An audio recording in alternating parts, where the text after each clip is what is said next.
All right, good afternoon. I will call the work session to order for the Hood River County Board of Commissioners on Monday, July 20th at 4 o'clock. And our first order of business is a presentation from Baker Tilly, their final report on our fiscal situation. Tammy will be here to provide a presentation, and I just wanted to provide a few comments in advance. So yes, you need to make sure that the microphone is green. Tammy, this is the microphone. Yes. Oh, sorry, you're talking to me. It is green and blinking. okay. If you need me to put it closer, just let me know. Yes. So this process coming to today has been a long time in coming. And I just want to acknowledge we have commissioners who have been at work in the county and on our budget and on our budget committees for a long time. And so staff and our team at Baker Tilly understand that there is acknowledgement of the sustainability concern about the county's budget. And there are actions, and we took actions in this year's budget process to try to make some interim changes based on some of the recommendations we knew were coming. But this report provides us with the opportunity to look at everything in the whole. And that is so important when we're dealing with a public agency and a workforce that has various departments with statutory responsibilities and unions. This can serve as a piece of information informing all entities so that as the board determines the direction to provide direction from staff moving forward, this can be a tool for us in that process. So it was a point in time, and as Tammy will relay, it's like doing a budget. You pass the budget and there are changes that are already happening. But I think it's excellent in capturing where we are and providing us with recommendations that then provides the why to the public around some of the actions that we might take. So excited to have Tammy here to present for us this evening. Yes. Thank you all for having us, for having me today. I'm Tammy Lurschweitzer. I'm the managing director with Baker Tilly, and I was the project manager on this organizational assessment and fiscal sustainability analysis. So like Allison said, over the past 6 months or so, we've worked really closely with county leadership and staff to understand two fundamental questions. So first, is the county financially sustainable over the long term? And then second, is the organization structured in a way that allows it to continue delivering services within those financial realities and really understand where there might be opportunities for cost improvement and cost savings? No, sorry. No, that's okay.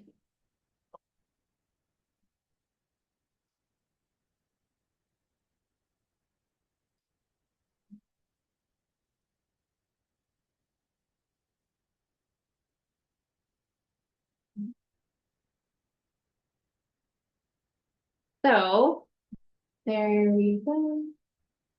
So today I'll give you a little bit of an overview. As commissioners, I'm sure you're very familiar with some of the contextual pieces that are impacting the county, but we like to review those since they're very impactful to our study and the recommendations included within our report. And then we'll talk through some of the organizational improvements that came out of the organizational assessment, which is really focusing on operations before turning into the fiscal model results and some fiscal sustainability options for your consideration. So if we can go forward. Well, thank you, Sophie. So our engagement had three primary objectives. The first was to develop a long-range financial forecast that projects the county's financial position over the next 10 years. We have been able to review that with staff and provided a copy of that.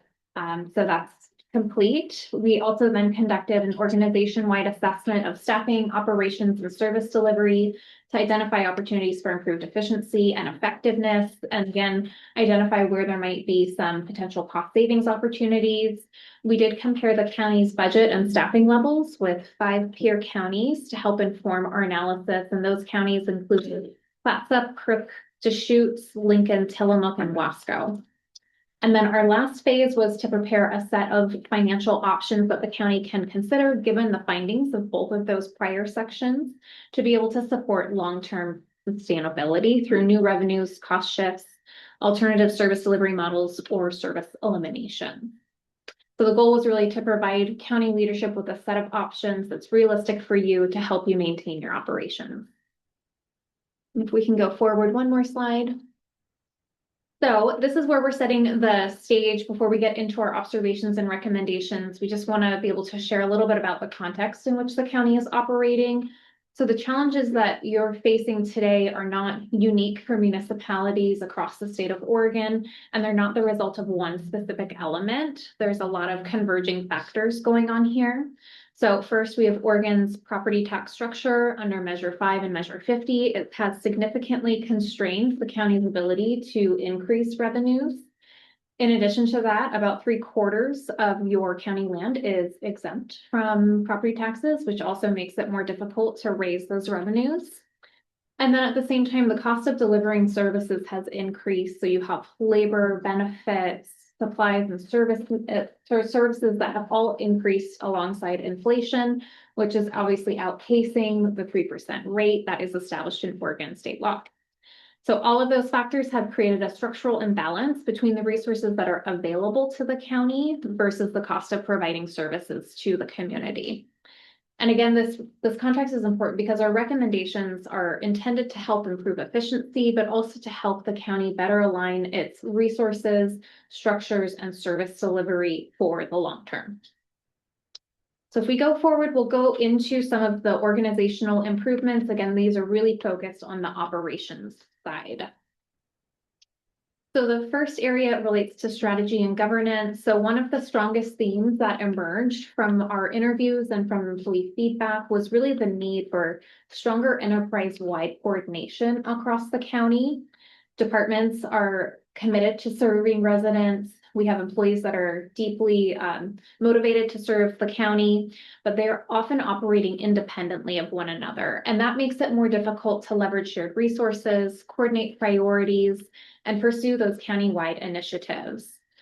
We conducted an employee survey, and in that we found only about 1/3 of respondents thought that leadership decisions were constantly looking at strategic priorities, and only about 1/4 said that communication was sufficient.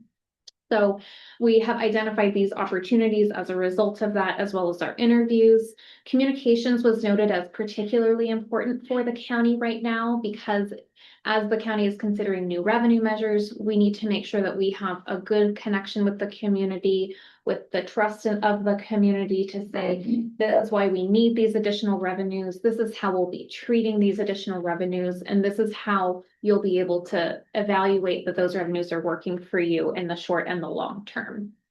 So our recommendations in this area really focused on establishing clear strategic planning, governance, accountability, and communications so that everyone across the county is moving in the same direction. And again, we have that really close relationship with our community as a whole.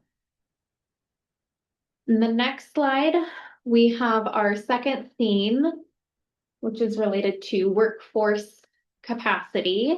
So across the county, employees consistently described an organization where people are taking on more and more responsibilities with limited additional support. So nearly 2/3 of our employee survey respondents indicated that departments are not appropriately staffed for their workload. Turnover at the county is also elevated at about 17% in relation to the public sector average, which tends to be about 10 to 12%. And our peer benchmarking revealed that the county overall is staffed very leanly. So several departments, including the sheriff's office, juvenile services, and technology services, operate with particularly lean staffing in relation to peer counties.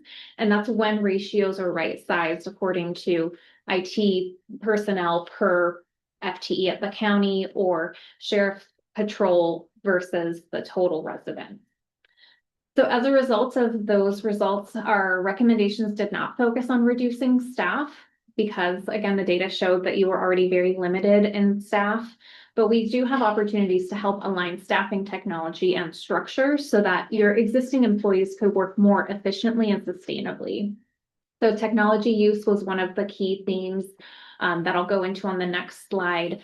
We also, in this area, have some opportunities to consider a regional approach to service delivery for specific functions, which I'll talk about a little bit in the financial section. On the next slide, we have our last theme for the organizational assessment, which was related to process improvement. Many county operations right now still rely on manual processes, disconnected systems, and department-specific practices. So examples of those include asset management, so making sure that we have computers and equipment, furniture, all of those types of pieces that's really done individually. There were also discussions around financial workflows, including purchasing, things like that.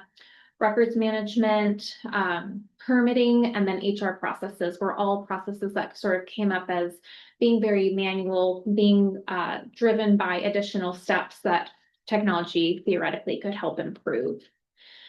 So these are issues that technology again could assist with. And then without that, that's increasing workload, it's reducing efficiency, and it's making it harder to manage your limited resources as a county. So the recommendations that we had in this section were really representing investments in better ways of working rather than necessarily adding staff. We also in this section wanted to emphasize infrastructure management and capital improvement planning as a key need. So those functions, again, are decentralized. They're also siloed department by department, and that's a key opportunity to really think through the enterprise-wide approach of those functions. So during our fiscal modeling process, it was difficult to get a full understanding of the county's overall capital needs because it's so decentralized right now. And it was noted as a priority area for county leadership when we did an implementation planning workshop just a few weeks ago. Okay, so we'll go into our financial sustainability section next. We go forward one slide. You can see the county's projected general fund trajectory under the current assumptions that are included in our fiscal model. So the county is already experiencing structural deficit. In the last year, fiscal 24-25, you had a deficit of about 1.1 million. That has since increased to $2.75 million in the fiscal year 26-27 budget. We know that you're keeping some vacant positions unfilled, and those are in the general fund departments. That reduces your deficit down to about 2.1 million, but that's still a significant gap. So if no action is taken, then the forecast is showing that your deficit will reach over $5 million by 2031, and then about $10 million by 2036. Based on your current deficit spending, we also anticipate that your general fund reserves will be exhausted in about a year or so. And again, this issue is structural. It's not a one-time budget challenge. And as a result of that, we would recommend the solutions to this be structural where possible as well. We go forward, we can talk through these fiscal sustainability strategy categories that we used to help put together the financial sustainability plan. So again, not one single action is going to close this gap. Instead, we do recommend a balanced approach that builds on 3 or maybe even 4 of these different categories of options. The first is increasing revenues through levies, fees, and potentially a food and beverage tax. The second is improving cost recovery and financial practices through cost sharing. The third is improving operational efficiency. In this case, we're specifically really talking about regionalization of potential service delivery options. And then finally, looking at reductions of services that are not mandated if necessary. Again, our assessment from the organizational side indicates that there are limited opportunities to resolve this issue with just cuts alone. And so realistically, you may have to select strategies from all of these different buckets. So we have several potential revenue strategies for the board's consideration here. This includes options, including a food and beverage tax set at 5% for the purposes of this model. Both the cities of Ashland and Yahats have a similar food and beverage tax that is included that could generate up to $2.6 million annually if it's set at 5%. There's also 2 levy options in here, so that's for capital or for operations. There's adjustments to the public safety levy, potentially to cover the full cost of sheriff's office services. That is a model that is used in Deschutes County currently. You also have a couple options to increase your transient lodging taxes. So right now you're at 8%. You could increase that to about 12% to help align with your peers, which are more tourist dependent. That would generate about $136,000 of additional revenue each year. You're also not currently levying TLT within the city of Hood River, where most of the lodging tends to sit. And so if you layered on top of that, as many other counties do, you could also generate up to $1 million or so based on our modeling that's in here. And again, we understand that there are some restrictions on how TLT can be leveraged, but it would still provide a nice boost, and you could be able to balance what are we providing that visitors are already accessing as well.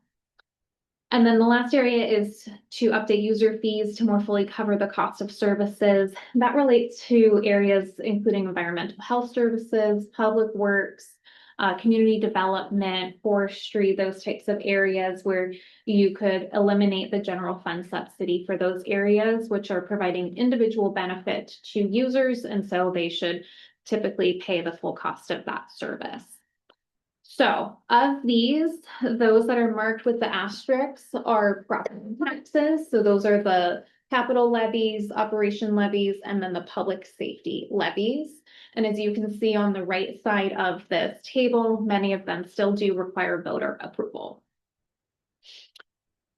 We go to the next slide. We can look through some additional financial options that we evaluated. So we looked at things including improving cost allocation, looking at recovering the full cost of contracted services. So for example, the sheriff's office also has a position that works with the school district, but the county is currently subsidizing a small portion of that employee. And so that could be something that you pursue in order to get that cost recovery back. The county can also look at its underutilized assets or property for disposal so that you can eliminate the ongoing costs associated with those properties. So the examples that are included in the report are the History Museum or the Animal Control Facility. And you also have an option of restricting wage growth for your employees. Right now, the model anticipates about 7% of wage and benefit growth, which is quite high for a county in the financial position that Hood River County is currently in. And if we go to the next slide, we look at some regionalized service delivery options. So this is a way for the county to think through where are there similar services being provided across our community. The county is a relatively small place geographically as well as with its population. And so there are other organizations in the area that are providing some similar services. That includes Parks and Recreation. We understand you have a recreation district and that the city and the port also have parks. So is there an opportunity to be able to consolidate some of those options, even from an equipment and personnel perspective? Public safety, we have the city of Hood River. We also have the county of Hood River Sheriff's Office. Is there an opportunity to leverage those pieces together? We understand that has been evaluated in the past and was deemed to not be fruitful, but potentially it's time to rethink that. That could also go with emergency management, where that does tend to be more regional, and the county already has some partnerships in place for the All Lands Partnership, for example, with wildfire mitigation. And another area is fleet facilities and some select administration. So all these entities do have equipment, they all do have vehicles, they all do have buildings. So are there opportunities to potentially consolidate and overall save taxpayers some revenues there? And then our last slide is reviewing potential service reductions or eliminations. Our organizational assessment, again, did not identify significant excess staffing or duplication. Most county services are already operating with very lean staffing, and many of them are mandated by Oregon state law. So we looked at what is mandated, what is the county providing that's quote unquote optional. We again acknowledge that all of these services do provide benefit to the community, and that they provide great value. However, if sufficient revenues can't be generated, difficult decisions regarding the fate of some of these programs may need to come to the table. So those include looking at the health department. Would we ever want to forego local control and give that function back to the state of Oregon? We could discontinue or close the History Museum. We could also stop providing veteran services. While that is primarily grant funded, there is still some subsidy from the general fund for that work. So our recommendation overall is to really exhaust those revenue and efficiency opportunities before necessarily moving into service reductions, given the value that these programs provide. And that concludes my presentation. Happy to answer questions that the commissioners may have. Before we start with questions, I was just gonna talk about next steps.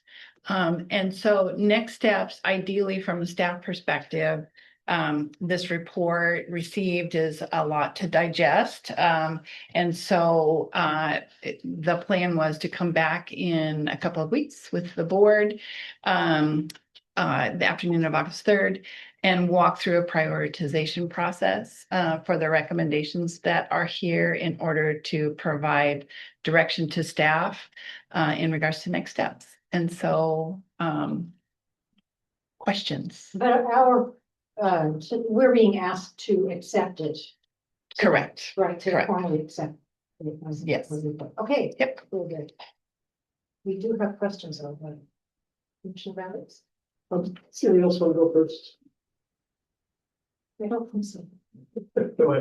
Okay. Yeah, so I haven't had a chance to really study every page and every bit in detail, because I knew that we weren't really having our big discussion until the next meeting. But I kind of want to look at some of the big picture stuff. And specifically, I'm concerned that we put out a report, which the public is looking at now, and I've seen online reaction already to the report. And some of the stuff isn't provided with sufficient context. So people are already drawing the wrong conclusions from some of the things that they're seeing online. And so I wanted to just get in and try and give a little bit of the perspective that might help people, and hopefully this will enter the online discussion and help caution people about drawing too many conclusions before we get to the actual discussions of the merits and the details. There's a bunch of small numbers which I take issue with in the report. And I'm not going to go through those in detail today, but I think that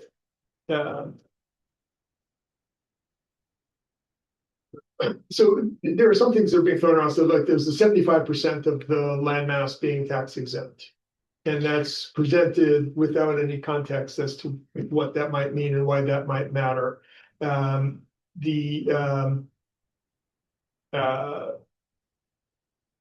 Clearly, the degree to which we can collect property taxes affects our ability to fund services. But what we don't see there is whether the tax exempt lands are generating the need for services at a similar rate to the non-tax exempt lands. And we don't see a perspective on how that compares with other areas. And so you see 75%, and that seems huge. And it's like, yes, mountain is a big mountain, and there's a lot of federal land, and the federal land is tax exempt. We do currently have the program where we do get some amount of money from the federal government in exchange for the fact that we have all of this tax exempt land. And what's also not mentioned is if you're going to talk about that number, then you would also want to talk about the fact that we're the second smallest county in the state. So in terms of our physical land mass, we have a very small county, and that that works to our benefit and to our detriment. Which brings me to the next subject, which is the peer benchmarking. The way that I see the peer benchmarking done in this report is a little frustrating to me. I mean, clearly, anytime you're doing peer benchmarking, you start with a per capita analysis. But the fact is that many, if not most services don't scale on a per capita basis. I'm sure you and I had a good discussion, and she gave me a good analogy where if you're going to be picking pears, clearly if you have twice as many pear trees, you're probably going to need twice as many people picking the pears, but you don't necessarily need twice as many people delivering the boxes to the people picking the pears. So there are certain things which scale and certain things that don't. That might be a little esoteric. You don't think that's a good? No, I'm kidding. Okay. I thought you provided a good analogy, and it's better than the ones I was going to provide. So I think that when you look at the per capita analysis, well, I mean, like we've got Doug in the background with forestry. It's like if we have twice the population, do we need 2 foresters instead of 1 forester? No, there are certain things that scale and certain things that don't scale.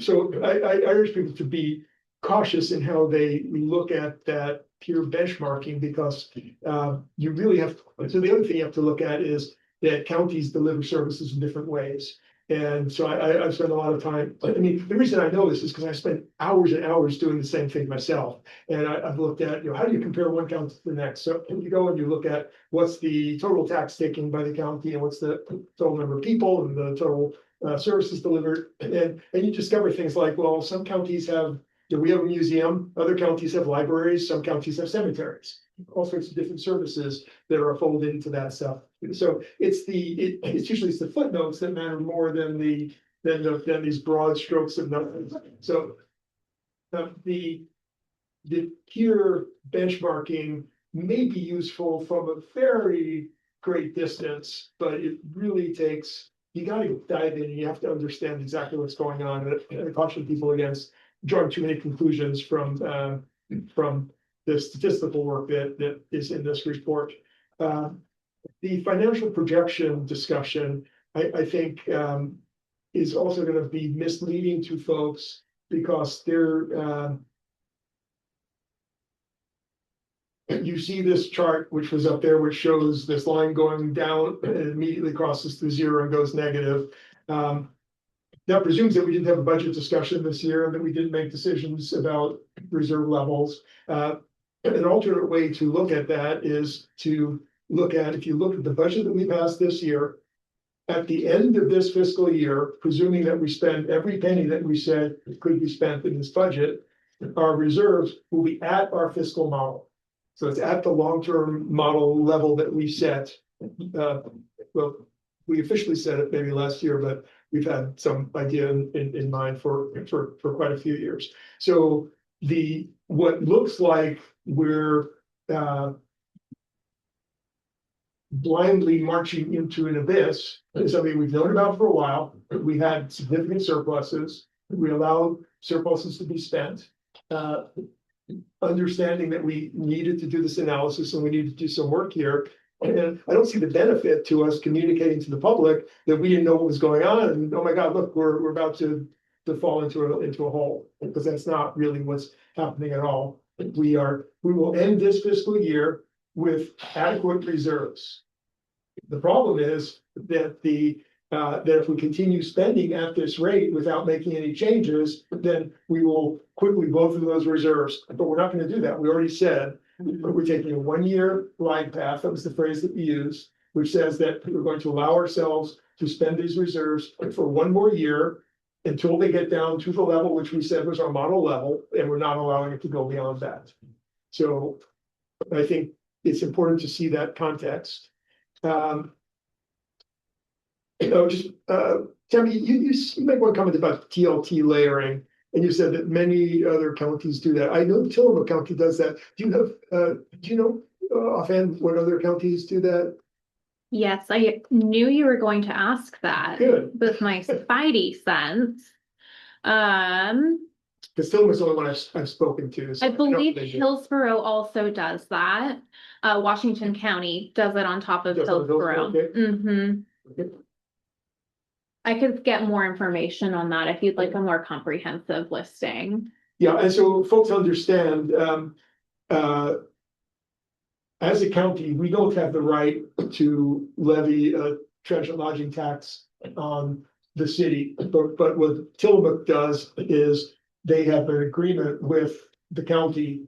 The city and the county, the cities and the county have an agreement whereby the cities all levy this additional transit lodging tax and then turn a certain amount of it over to the county under an intergovernmental agreement between the cities and the county. So recognize that we would have to have a similar agreement and understanding with the city of Hood River and the city of Cascade-Loxo to do that.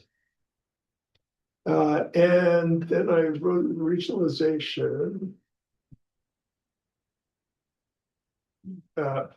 Yeah, I'll be interested to, the final page, which showed the potential department, potential service cuts. I just hope that people look at that, understanding that we've looked at those before, and the magnitude of savings in cutting those, in some cases, I think we determined 2 years ago that it would actually cost more to cut the health department than to continue to provide it. And if you look at the total number of dollars spent on the museum or veteran services, again, veteran services thing where it's mostly grant funded. So the actual savings there are not nothing in the magnitude or nothing that's going to even be noticeable by the time you're done looking at all these other elements within the budget. So I bristle a little bit at putting those up in a slide by themselves, which makes it seem like this is a real solution to the problem. If we today cut those things out, we wouldn't see a blip in anything. There's too little money involved in those things to draw any meaningful conclusions from them. So yeah, I think I just encourage people to wait until we have the in-depth discussions before trying to draw too many conclusions from what you've seen here. The devil is in the details, and there are a lot of arguments you can make for how difficult our circumstances are, and I think some of them are valid and some of them aren't. I think that there are some interesting ideas about different ways that we can find revenues to support current levels of services. I'm very interested in regionalization. I think that from a point of view of the communities, the people in our communities are paying significant amounts of money already for the services they're getting. And that if we can find additional efficiencies there, I hope we just spend some time really looking at that. Yeah, I'm sure this Thank you. much more I need to say, but I appreciate the context. Yeah. I think, I looked at it partly just as a picture of what would happen when we're not talking about other options, so that the public understands what would happen if we were not to discuss all of the ways that we can be more efficient, and also that probably we are going to have to come up with another revenue source. And so to have that out there with some idea of how much that would be and how soon.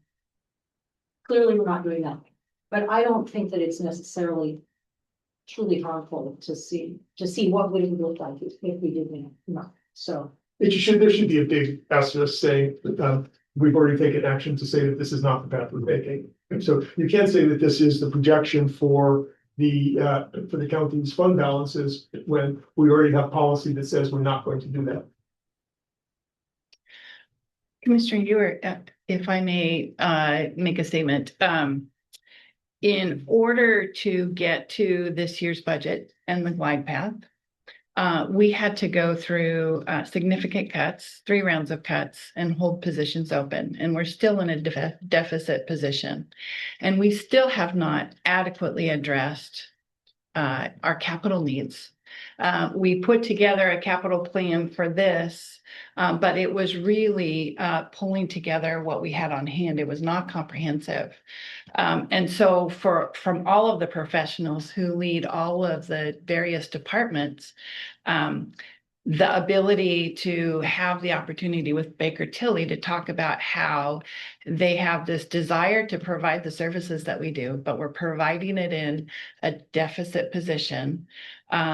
And laying it out so that the public understands, and that if there is the opportunity to go for a revenue, the opportunity to really show what, we as a county can do. So I just wanted to acknowledge that our staff feels like we have been in a deficit position for years because we have not had the revenues or the resources to provide the services that the way that we feel like they should be provided. So this is hopefully pulling that all together so that we can come to a partnership moving forward and looking at how we can operate and do things in the future.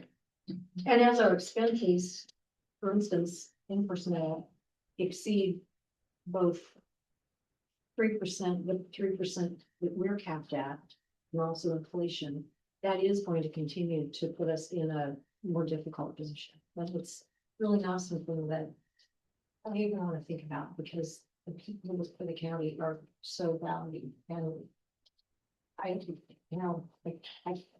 it's arithmetic. I don't know what we do with the arithmetic. I guess my point is a little different. What I'm saying is I don't see that much of this analysis isn't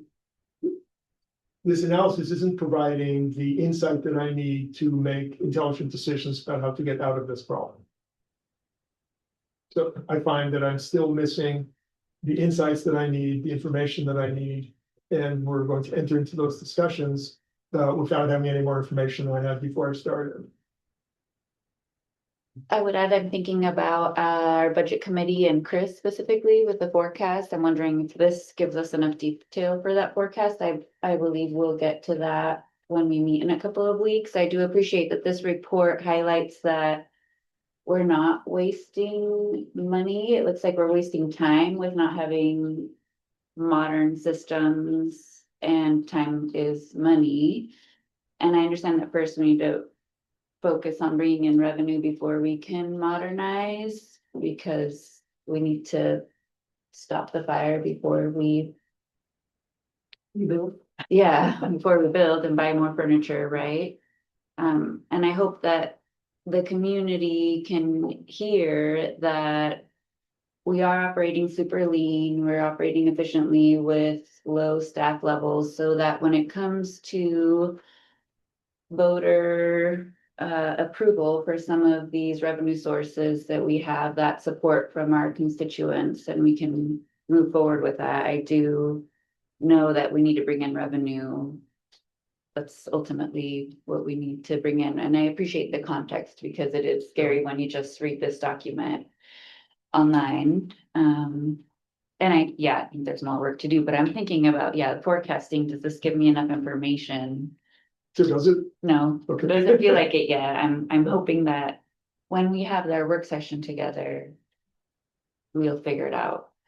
I kind of view this as there's a conversation that has to happen between us as policymakers and the community. Yeah. And And the this- regionalized service delivery folks, like the city. and- And so we have to have this discussion. It's a difficult discussion to have. Allison's makes the case that this is a valuable tool to help get people started in that conversation. And I'm at a place in that analysis where I need more and I don't have it yet. Mhm. I'm trying to figure out how to get more to have those discussions. Because at the end of the day, the public's going to decide either they're going to give us more money for the services, or they're not, and we're going to reduce services. And it's just an honest, it has to there's some trust that has to be developed and so I'm nervous about putting out things that are unnecessarily inflammatory because that tends to degrade trust. So I don't want to say, you know, as a person, you know, I stopped talking about Measure 5 and 50 probably 15 years ago. When it was 15 years old, it's now 30 years old. So that's not an excuse that we have. And there are a bunch of things in here that I just think are an attempt to justify why we have a problem where it's clearly we have a problem and it doesn't need justification. Instead, we need some solutions and Yes. we need analysis to be able to identify which solutions are more valuable. And I think a lot of this is too simplistic to get to that. Yeah, I agree. We need to meet with the city specifically for regionalized service delivery. We didn't even talk about UGVs and how that limits also our property taxes, and there's 4 of them. And then the city's been approaching us about So you mean enterprise? urban growth, urban growth. No, you just Yeah, renewal. sorry, urban districts, renewal yeah, districts, yeah. yes, my Yeah, apologies. yeah. Urban renewal districts, and then there's the city approaching us again for building, Merles. yeah, Merles, and that would defer taxes further for us, and that's revenue for the county. So we need to have those conversations with other partners so we can work together instead of moving money around. And yeah, we're already limited with our funds. We can't. Yeah, and I think, you know, your issue about the communication with the city, I think is spot on. That's why we have this discussion about a letter later on in our agenda. You know, just to preview, right? You know, I've been attempting to communicate with city council members on these issues and had, you know, pretty limited success. As far as I can tell, much of the city council is not interested in talking about these problems. And it's our job to create that interest, and that's why I put it on. I requested to be put on the agenda today, and Yes, we're going yes. to talk about it some more. And I'm going to start, you know, pushing hard. Yeah, Commissioner Rivera or City Council Rivera is really the only one who's showed interest. It seems to me that no matter how you read this report, and anybody who's been listening to any of our conversations, budget committee, anything else knows that our staff is working really lean, they're working really hard, and no matter where we go with this, we have to create revenue. And I think that the prepared food and beverage tax is, to me, the first place that we could start and actually start trying to get that out there and maybe get something going on it, but we can't lean up the county any more than it's leaned up, and I know that there's more of a deep dive into here. But anybody who's been listening, again, they know that we're running lean and everybody's working extremely hard in their positions to keep doing it. So, I mean, I thank all these people. I think they do a great job, and we need to figure out how to make them feel more comfortable in their positions too. Yeah, I think, so I hope that no one drew the conclusion that I don't think that, I word it a little bit differently. I think that each person who works for the county is working very hard and is delivering more than they should be expected to deliver. Which is, rather than saying that we're lean, what I don't know is to what degree we could regionalize services and reduce the amount of work that has to be done, so that with a similar number of people, we could get more done for the community. So I follow that, but Yeah. And in my business, people are people though, and they have to take breaks. They're not machines, you know. I get what you're saying is we need to try to make it as efficient as possible, but at the same time, people have to have breaks, lunch. You know, we can only be so efficient tonight. I get what you're saying. We need to get more efficient, or maybe we could, but again, how long is it gonna take us to figure that out? Well, that's the regionalization discussion, you know, Right. The example I've given, you know, for probably 20 years now is, you know, watching a truckload of lawnmowers pass by one park heading to another park, because that isn't their park. So they're Right. not gonna mow these lawns, they're gonna mow those lawns. There's another crew on the other way mowing those lawns and not those lawns. Mhm. So, I think that's not saying, I'm not suggesting that people are machines, I'm suggesting that, we're, because of the way that we're delivering services, we're creating unnecessary amounts of work. Sure. And we need to find all of those and stop them. I think people have a, reason to expect that when we have a community. We have one city which makes up, about, 40% of the population of the county. We're the second smallest county in the state. We're a small geographic area. We should do a better job at, avoiding duplication of services. Well, I think we hope that we will make some progress in joining forces with the other entities in Edinburgh County in order to find some efficiencies. And at the end of the day, though, I think we're gonna absolutely have to come up with more funding because it's just arithmetic. Even if we do everything, we outpace the 3%. And so, unless we find a way not to outpace the 3% that we are allowed to go up and do, we will continue to be in the. And how can we do that? We can't necessarily, maybe we can efficient our way out.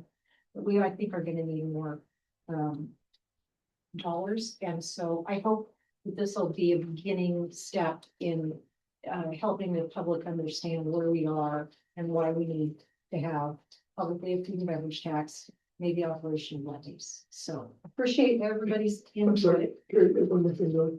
Because people have been following this, and I've already seen discussions online, and what people need to see is they need to see that we don't start by asking for more revenue. We start by looking at ways of doing things more efficiently, and then we ask for the revenue that's needed on top of that. That's what I just said. That we were gonna try to be more efficient, but we were probably in the end going to have to also find some revenue. We have to develop the trust with the public, and we don't have that at this moment. So, if we will be, is there more? Nope. I struggle with the trust thing with the public right now. Why do you feel like we don't have trust with the county? With our people? I see how people talk about services that we deliver. I see how people talk about the various governmental entities that they interact with. And I'm going to say that the level of trust with them is not at a high. Is a lot of that like reactions on social media from the people who participate? We have a lot of direct discussions too, so I'm going to say it's probably 50-50. I see stuff on social media, and the stuff I see on social media is not crazy. I see people saying things that seem to be reasonably well informed. They have basic facts in front of them, and yet they draw conclusions that, why are you starting by looking at this? And then, we're ourselves, we had a discussion last week, we're looking at the rural stuff, and we're saying, gee, how far can we go with exempting properties from taxation and still complain about the fact that we're not collecting enough taxes? Yeah, but I don't think that was completely our decision that would happen. We have no decision yet. Right, I know, but we have to sign off on that, which we have not done. So, Right, I'm in total agreement Yeah, with what you're saying. Yeah. We need tax revenue in order to pay our bills like Yeah. everybody else. And and so I know, for example, the 75% tax exempt number has been bouncing around online in the last day, with people saying, oh my God, no wonder why things aren't. That's not what's really going on. that's just an educational thing, though.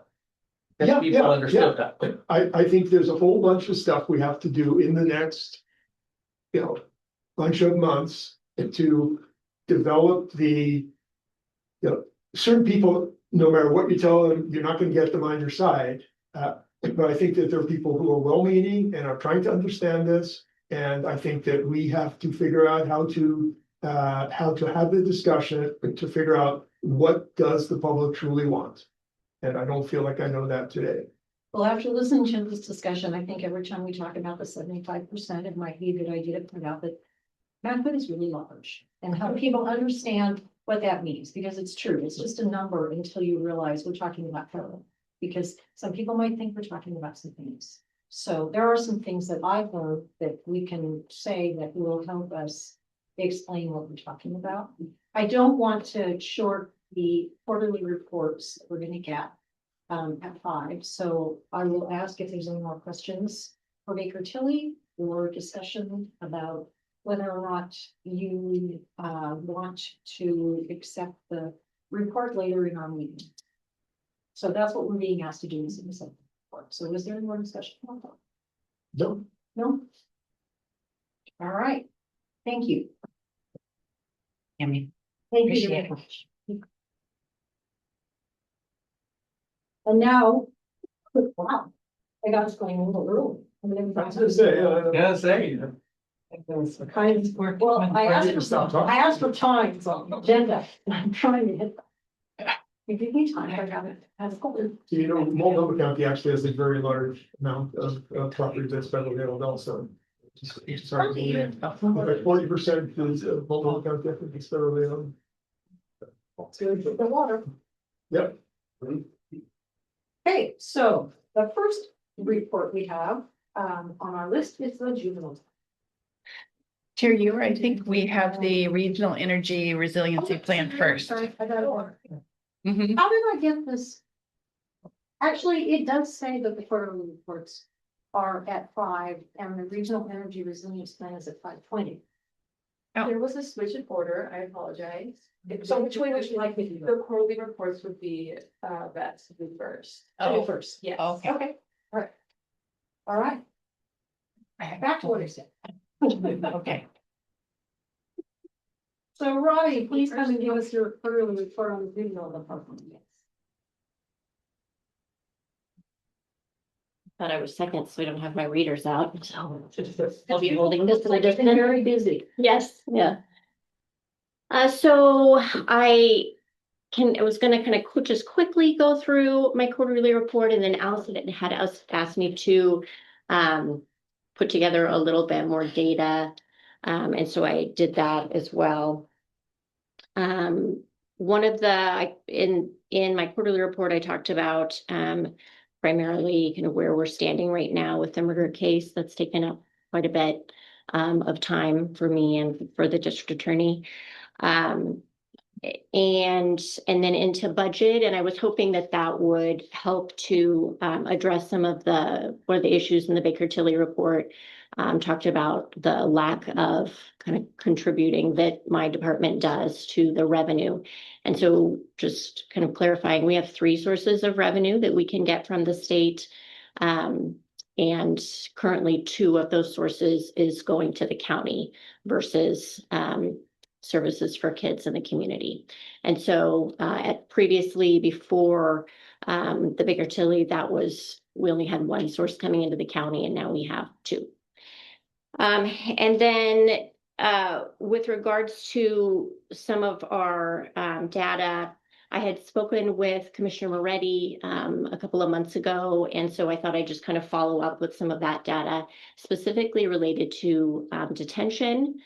When I'd spoken with her, I used our fiscal year numbers, and I think it's a little bit cleaner to use our actual year numbers. That's what data is tracked. So in looking at starting at January 1, this year we've used 123 days at Norpor, and 5 of those, or those are for 5 youth. 86 of those were for the murder suspect, so that's why we're high this year. We usually are averaging around 100 days a year.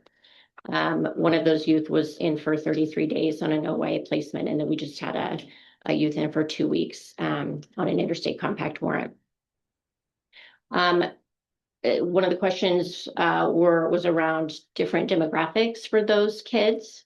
For those youth are Hispanic, Latino, 1 is white. Their average age is 16. 1 is currently homeless with his mother. That youth and another youth previously lived at the women's shelter. We have 3 kids from single parent household. 1 lives with an aunt and uncle. None have learning disabilities, and 2 we would consider low income. I think it's important to note that all of them have crimes that are involving violence, and or have acts that are putting other youth at risk or other people at risk. That includes murder, robbery, felony assault, firearms charges, assault, and reckless driving. And 4 of the 5, and the 4 are our youth, have demonstrated gang involvement. Our current caseloads, I was a little bit surprised when I looked this morning that we're down. to 43, but as I asked questions, I learned we've closed out 11 cases in the last 2 weeks.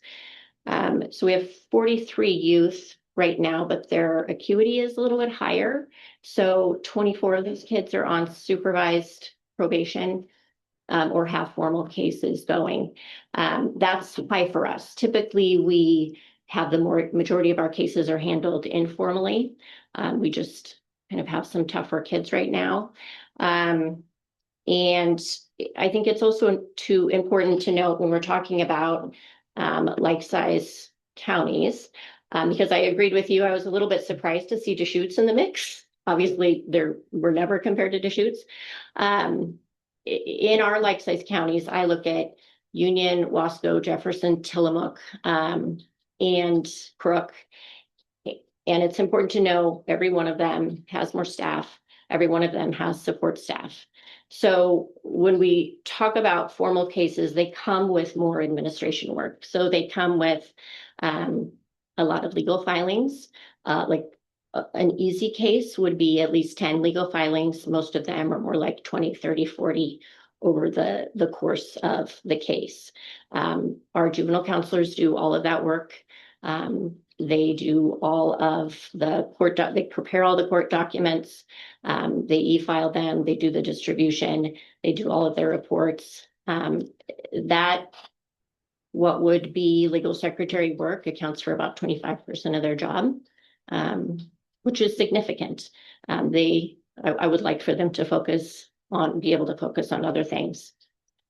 On a positive note, one of the other things that I was talking with Commissioner Moretti about was our recidivism rates. So I had known that we have always done pretty well. And I remembered that we had a particularly good year in 2022 where we'd had the lowest recidivism of the state. So I went back and pulled 10 years of data. So I looked at the 12-month recidivism rates and then the 36 months. In 2022, 2019, and 2014, we had the best recidivism in the state. So I think going back to, we are one of the tiniest counties, right? Like geographically, we are a low population, yet we clearly are, and we are understaffed, yet we're doing very well. And I think that really goes to, we're all workforces, right? So 2 of us have worked for Hood River County for 28 and 29 years. And we have always been lean. We have always been expected to kind of do more with less. And so in the past, when we've lost positions, we have dug in and distributed the workload, and we've all taken on more and more and more. I think, we're at a point where we're stretched really thin, but we're still doing really good work. In the report, I think there was, conversation about ways that we could collaborate with our partners. If it was possible, I think we could do more collaboration with the sheriff's office. We share a space. They already provide us with services. If there was ever an opportunity for additional clerical for them, and that was something that we could share, I think that would be beneficial. But again, that takes resources. So anyway, do you have any questions? This recidivism analysis that you did, I didn't see that. I didn't include it. Yeah, I'm happy to I'd love to provide see it. Yeah. to see a chart, Yeah. something that we can get into the public so people know this. Yeah. That's important information, and we should be sharing that. Thank Yeah, no, absolutely. There Thanks was for sharing today. absolutely, even in our 36 month, we were always under the state average. So This is actually, that's one of the points that I wanted to make, is that there are different kinds of metric other than employees, FTEs per 1,000 population. right, There are things like what are the results that we're getting because of that, and this is right, the sort of information I think is more helpful in us analyzing and understanding than just knowing how many folks are in the department per population. yeah, absolutely. Though I also think that it's the people that you have, right? So I have people that are really hardworking and that are Right. really care about their job and are dedicated to this community. I mean, I'm the only outsider, right? And I've been here for 30 years. The others are local and they do this job because they love their community and they want to help. It would be different if we didn't have that. And I also get to spend a lot of time at statewide meetings, hearing from other partners about the incredible work they do and the great services that they get to provide that I don't get to provide because I don't have the resources, right? And it doesn't take much. And I try to create like the community service program. That was an idea that I got off the Clackamas County website and the Wallowa County director and kind of tried to piece together a program. But it's taking some resources, but there are other things like that, other partnerships, other opportunities that we don't have the bandwidth to do or the resources to do. So I think we're doing great. I think we could also be doing better. But we need a little help. So.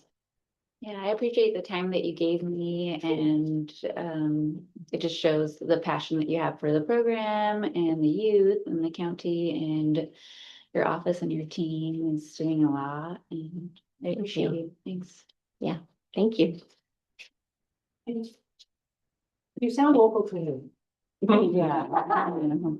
30 years. I think you're local.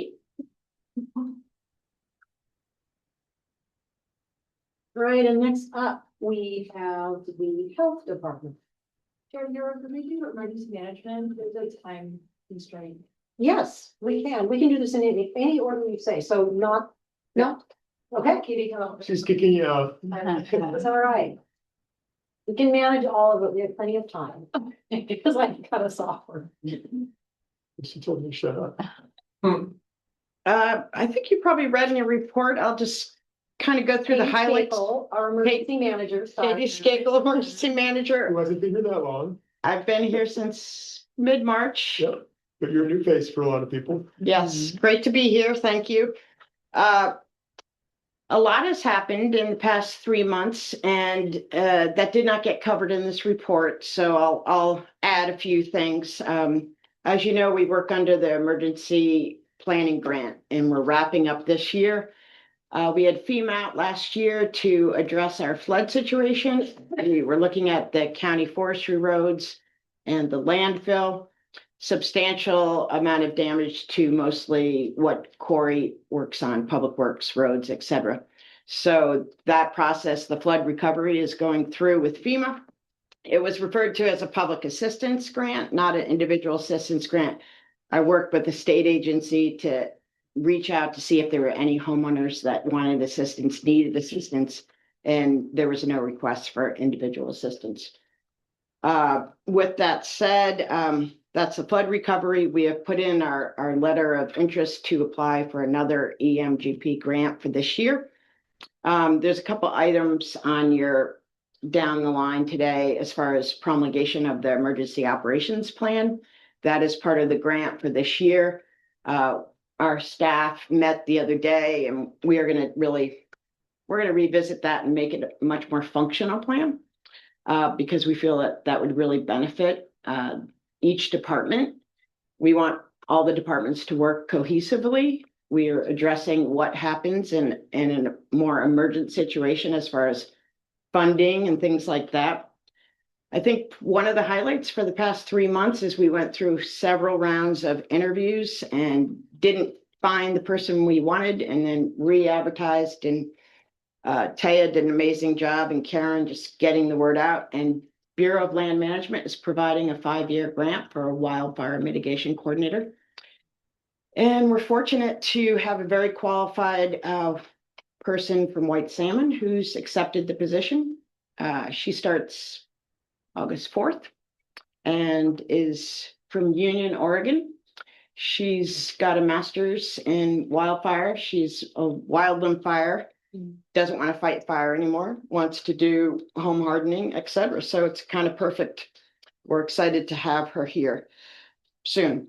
We got involved with the pear crop issue because it seemed like it was may be a helpful thing to do. We responded, we felt that it wouldn't behoove the farmers just to get more loans, but to get grants. So you'll see that letter. There have been several irrigation districts that have reached out about a drought declaration. Because we're contingent to Wasco County, we immediately get put into a drought. However, if the irrigation districts want to address water rights, they would have to go through another drought declaration through the county.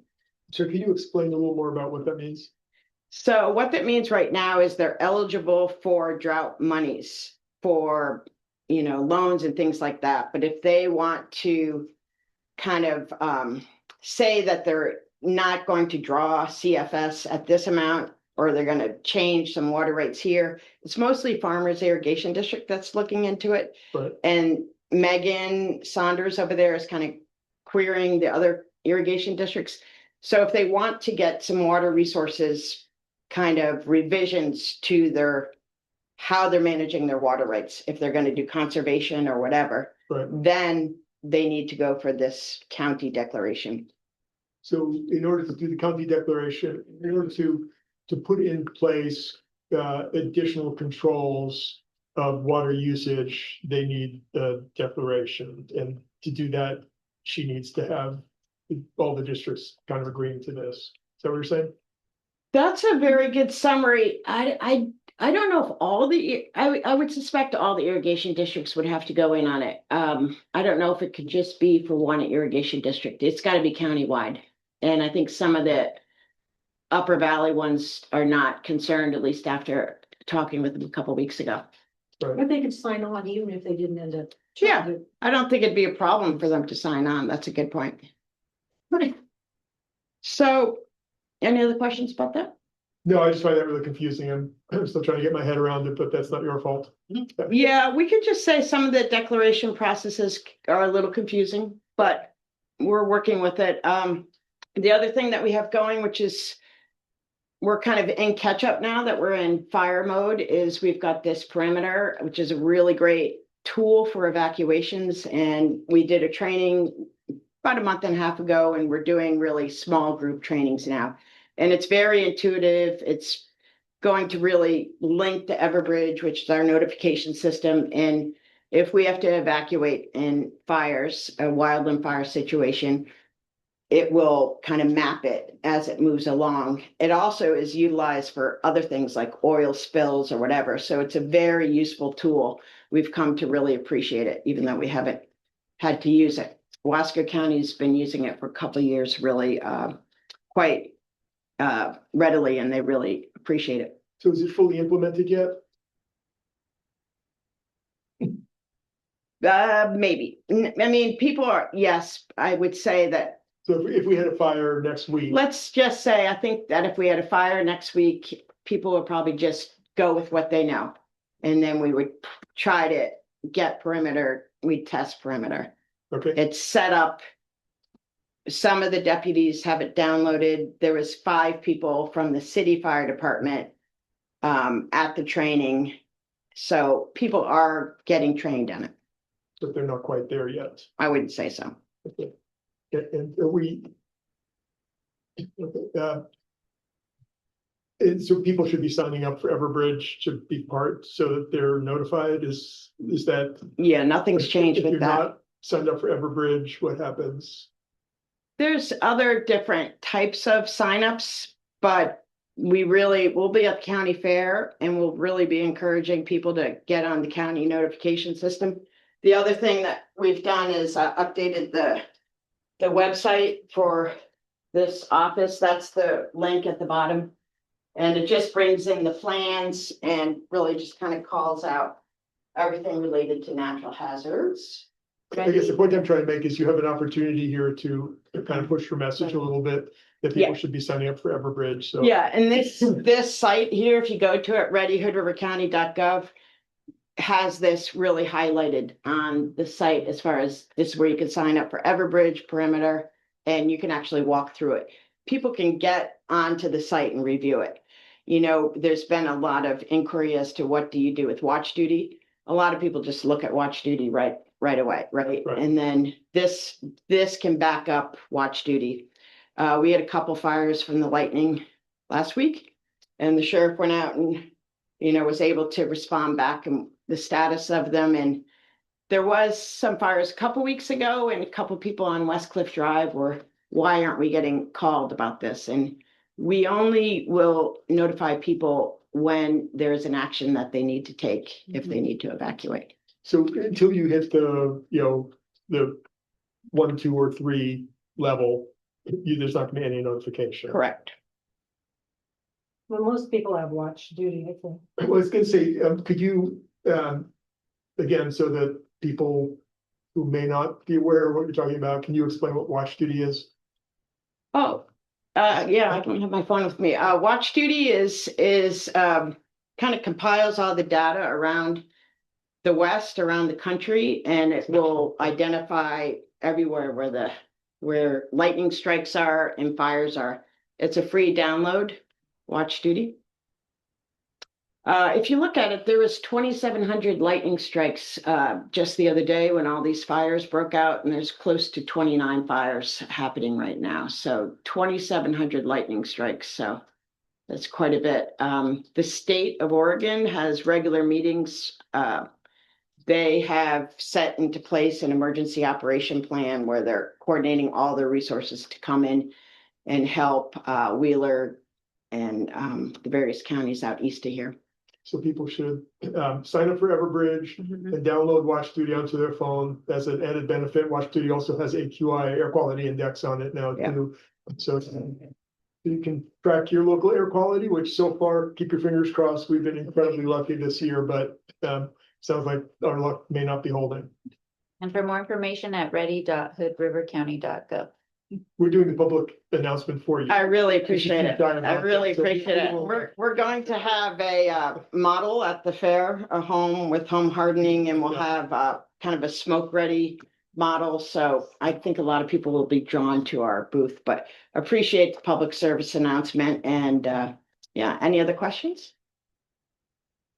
You talked about the wildfire resilience grant or mitigation grant, I forget what you said, but can you say a little bit more about what people will be seeing from that? Yeah, we've already kind of started it. People, if they want a FireWise assessment, we will come out to their neighborhoods. They need to get at least 8 neighbors together. So I've been working with the state fire marshal. We have one this Thursday at the Adams Creek Co-housing, and we have one next week at Wooded Acres out on the west side. So we get the neighbors together, and then we'll go around to each home and talk about, this is what would really help your house, if you do this type of work. And in order to create a FireWise neighborhood, it really needs at least 8 neighbors. And we've got about 10 in the county right now. So before Ellie, who's the person that we will be bringing on in August, before she arrives here, we will be working with the fire marshal to do these assessments. But FireWise is a really great way to kind of protect your neighborhood. When Rowena broke out, Chief Grant went out to 9 homes, and 7 of the homeowners were able to make changes to their landscaping, and those 7 homes made it. The 2 homes that didn't get the chance to make it were, unfortunately burned. So these techniques have been proven. It's really pretty remarkable. It's known. As fires build, the firestorms build. So anything we could do to avoid this at the county. It's been a super, super windy summer, as we all know. I'm sure everybody's been on a little bit of edge. I know our 911 the other day called me out of the blue because they were just getting so many calls. So, if anybody wants a FireWise assessment, just call my number, and you can sign up and make that request, and we can come out and visit you. What I try to tell people, there's so many people who are traumatized by the fear of fire that they spend their time obsessing over it rather than just going out and trimming some limbs and doing something. So you can help them redirect their anxiety to doing things productive. Yeah, and that's this person that has researched and studied fire behavior. it's that fear factor that we want to take down. We want people just to really kind of take some action. There's an awareness, but then there's action that is taking place. We are on the back. We are also working on lifeline planning and evacuation routes. We've had several meetings with ODOT. Our most recent meeting was, I think, last week, and we literally were handed a bag of keys for that signal in downtown Hood River. Yep. And the sheriff was able to give them out to the people to turn off the switch. That is a big move forward. really good move forward. Skamania County has reached out because of their concern with what's happening on the Bridge of the Gods. So we're addressing that. ODOT has actually brought up to us about a meeting with the Federal Highway Administration to address this as a regional. We really want to partner with them. We don't want to just, we're all in partnership here. So if we bring in the Federal Highway Administration, they can help us with some of the more regional planning where you stop trucks from out in Umatilla before they come into the gorge or Troutdale. So we're doing a lot of work towards that end. We've got the evacuation routes on perimeter already. The fire-wise stuff, one thing I'd like to add is it's not all obvious or intuitive. So it's well worth talking to the experts or looking at the videos online, and you will learn things from that. You'll be surprised, and you will learn things, and you will do smarter things because of that. Yeah, it's so true. And you want to probably do that before your insurance company sends you a little nasty gram and is about to cancel your fire insurance. And that happens. It's happening to folks here. I've been reaching out to some of the insurance companies to say, let's have a conversation before you put people in that position. Because then you are put in a fear position if your insurance has been canceled and you didn't even know it. So it's really critical. Thanks. Thank you very much. Thank you. Great presentation. Okay, can we go back to the quarterly reports? Okay. Trish, please come tell us about the health department. Hi. Good afternoon. My name is Trish Elliott. I'm the director of the Hood River County Health Department. So you all received our quarterly report. And I'd just like to do a little follow-up. In the report, we talked about the Veterans Office, the Veteran Service Officer preparing to move into our building, and that happened, and she's settling in, and we'll see her first client in our office tomorrow. So we're very excited to have the opportunity to collaborate even more closely with the Veteran Service Office. As you know, we had Wanda was here last month, and we told her thank you very much for your service with the Veteran Service Office. But now we have 2 staff in our office who have been trained to assist Lynetta in her job, and we're excited to see how we all grow as a department. As you know, that she's been part of our department for a year, but we've been kind of remote and helping how we can, but now we're really integrated. So do you have any specific questions about our report? Did we have any cyclospora in Hood River County? No. Okay. No, I don't believe there's any in Oregon at all. Oh, in So Oregon. far, we're gonna just hope that maintains. Doesn't look like there's any remote one. Huh? It's all around Michigan. Yeah. It is one of the hot topics we keep getting asked. There's some odd states though. I thought it was more than just. 30 states, Yeah. 31 states. Yeah. I think they've had some, the majority of cases are located in Michigan. I would like to talk about a little bit what some of the statutorily required programs are that we administer. The first one, and probably the one of our biggest is our communicable disease program, which includes surveillance of reportable conditions, accepting reports from labs and providers, not just from Hood River County, but from Portland, from all over, for people who reside in our county. We are required to do investigation, follow-up, and mitigation of that communicable disease. Another statutory requirement that we have that we don't have to use very often is isolation and quarantine orders. We have, in the past, asked people to voluntarily isolate, which is what happened oftentimes during COVID. Can you tell us about measles? What's the state of measles in our county? Vaccination rates too. We haven't had any cases yet. We do have some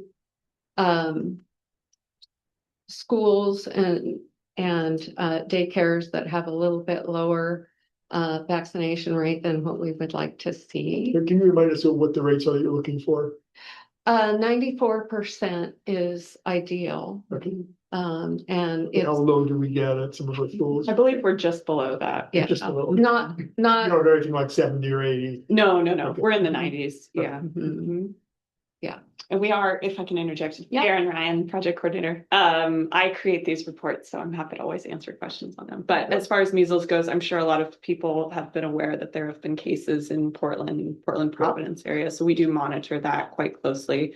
None have come to our community, but again, we're concerned about exposure. And so we make sure to elevate that in our social media channels so that people are aware where exposures are happening across the state. And Oregon in general is a relatively high level and relatively low vaccination, right? Is that?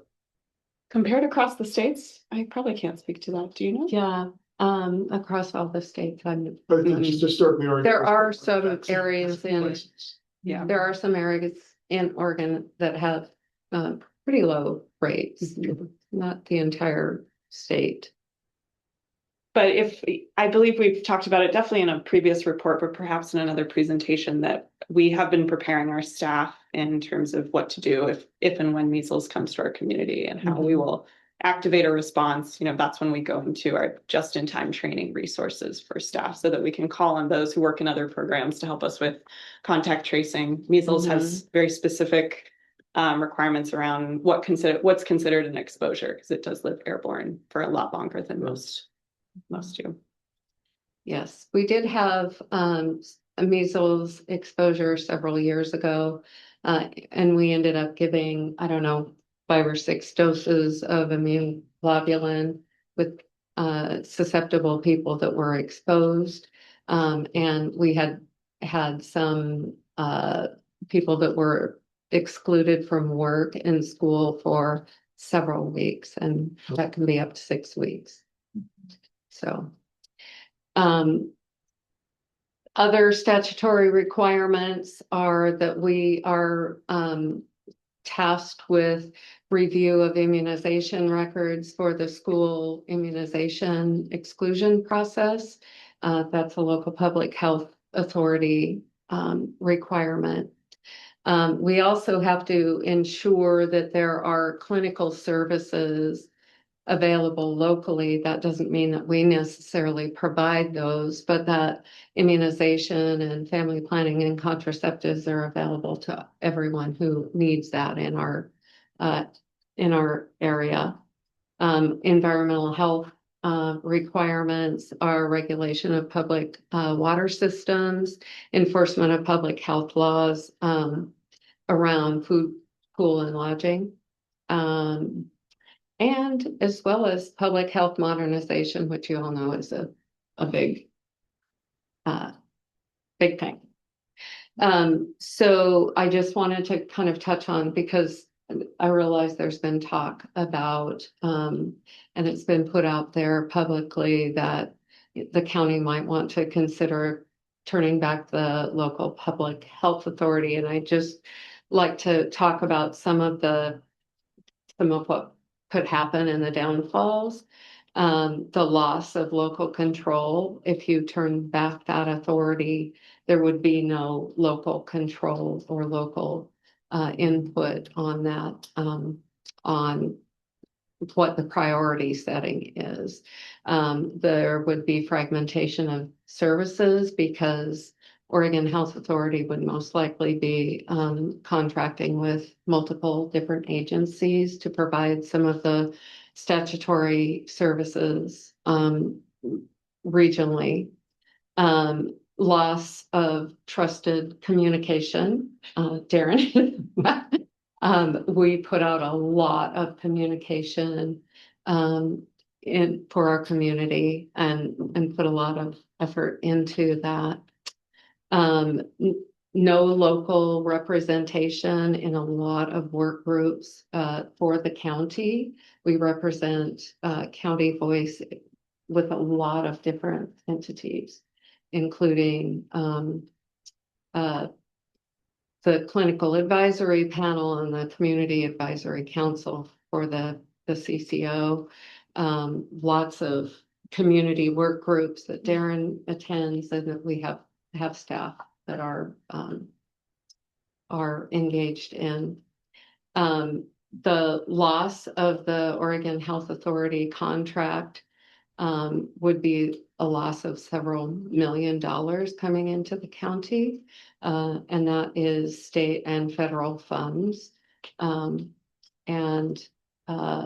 also the county would lose some of its ability to be represented in county assessments, health assessments. So anything else you can think of? Do you want to make mention of the deadline looming in January with changes in Medicaid and how that makes local public health a resource? Yeah, so in January, as you all may be aware, there are significant changes coming to Medicaid across the United States. And there will be a cut in services. Now, we have funding that provides for safety net services for to help us serve people who aren't eligible for Medicaid. Where does that come from? The state? Yes, we've had them for years, but we haven't. With the expansion of Medicaid, we've seen a decrease in people that come to see us. There's several reasons for that. With the CCO model, we've really pushed primary care as a resource. With the loss of Medicaid, I'm afraid that primary care is not going to always be accessible to people, and we would be able to pick up some of those services for residents in our communities. And I think come in January, we're anticipating that our clinical numbers will continue to increase. Especially that's what we're starting to message to the community is not only do we have programs for uninsured or underinsured community members, but also that we are intended to be a place to go when you're in transition between medical homes or you've just moved to our community or there's been some change in your life. So we'll continue to message that we are meant to be the place that people can go when they don't have an option. Any questions? Just a comment that the last time we looked at possibly reverting community health to the state, it was hard to identify that there was a lot of negatives and we couldn't identify any benefits to it. That the actual savings were hard to identify because so much of the spending came with its own funding, or mostly its own funding. And at the end of the day, I mean, there was just, it was a no-brainer that we couldn't understand why other counties have made the decision to do that because it doesn't seem to make sense. Well, there's two counties. Right. So it's not a huge number of Right, counties. I can understand why. Yeah, yeah, It seems like they're losing money by doing that. yes. Yep. Mhm. Has there been a change in the amount of state funding that's supported the health department with the state of the budget for Oregon? Oh, we did have some funds that were clawed back last year, last fiscal year. Those were replaced then again in our budget, so. Yes, we did just receive, the, Rural Health Transformation Project funding to expand, local public health, nurse home visiting in the region to include, people who are not on Medicaid. So that will help us expand those services, important services and unique services. They're unique to public health in Oregon.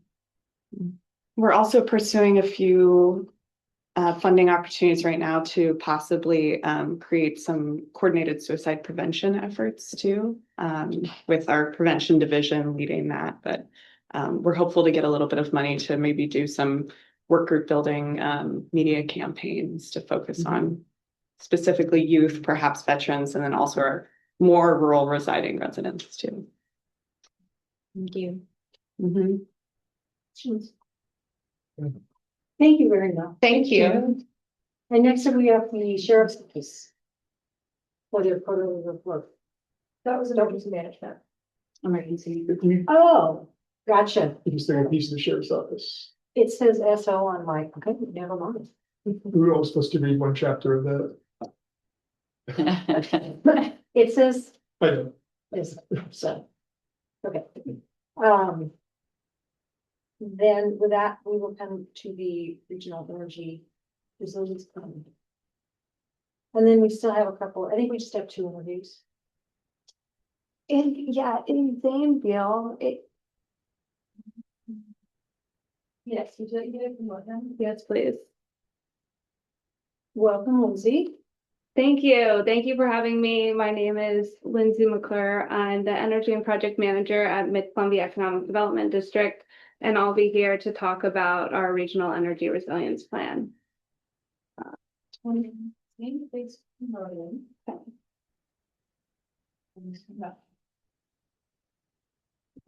then do you have our slide? Yeah, I can do this. Fantastic.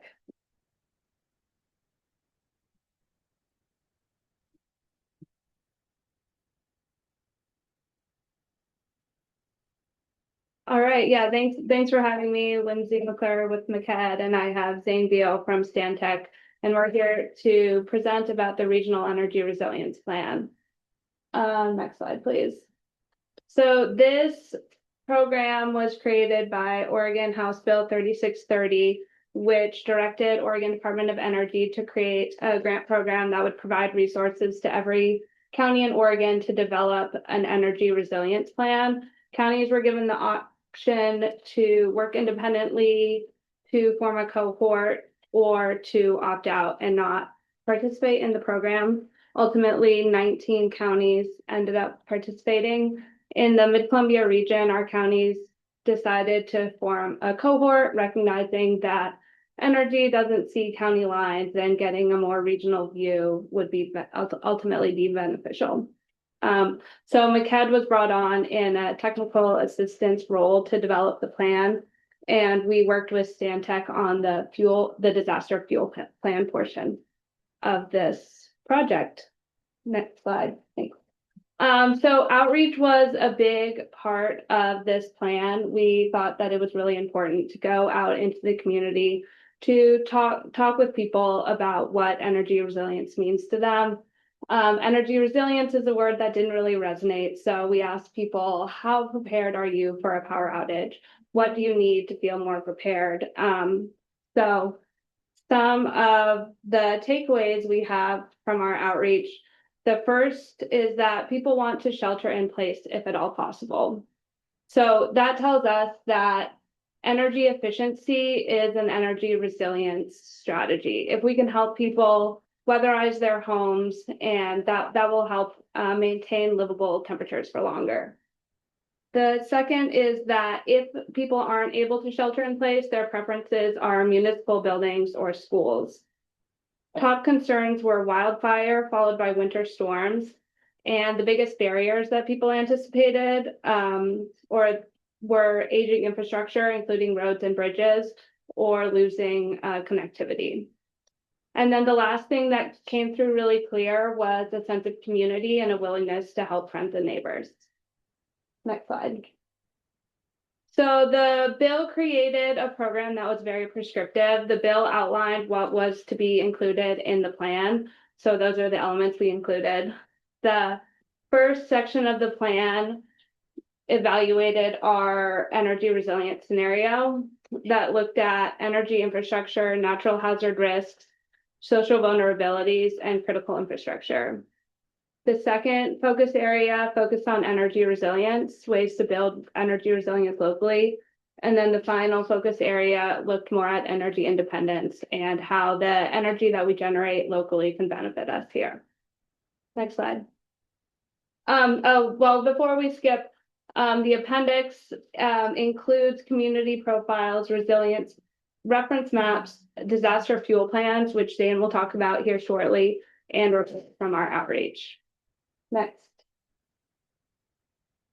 There are 3 case studies in our region, and these are 3 projects that are grant funded and are already operational or are being constructed that can serve as a blueprint for other projects that want to be developed in our region.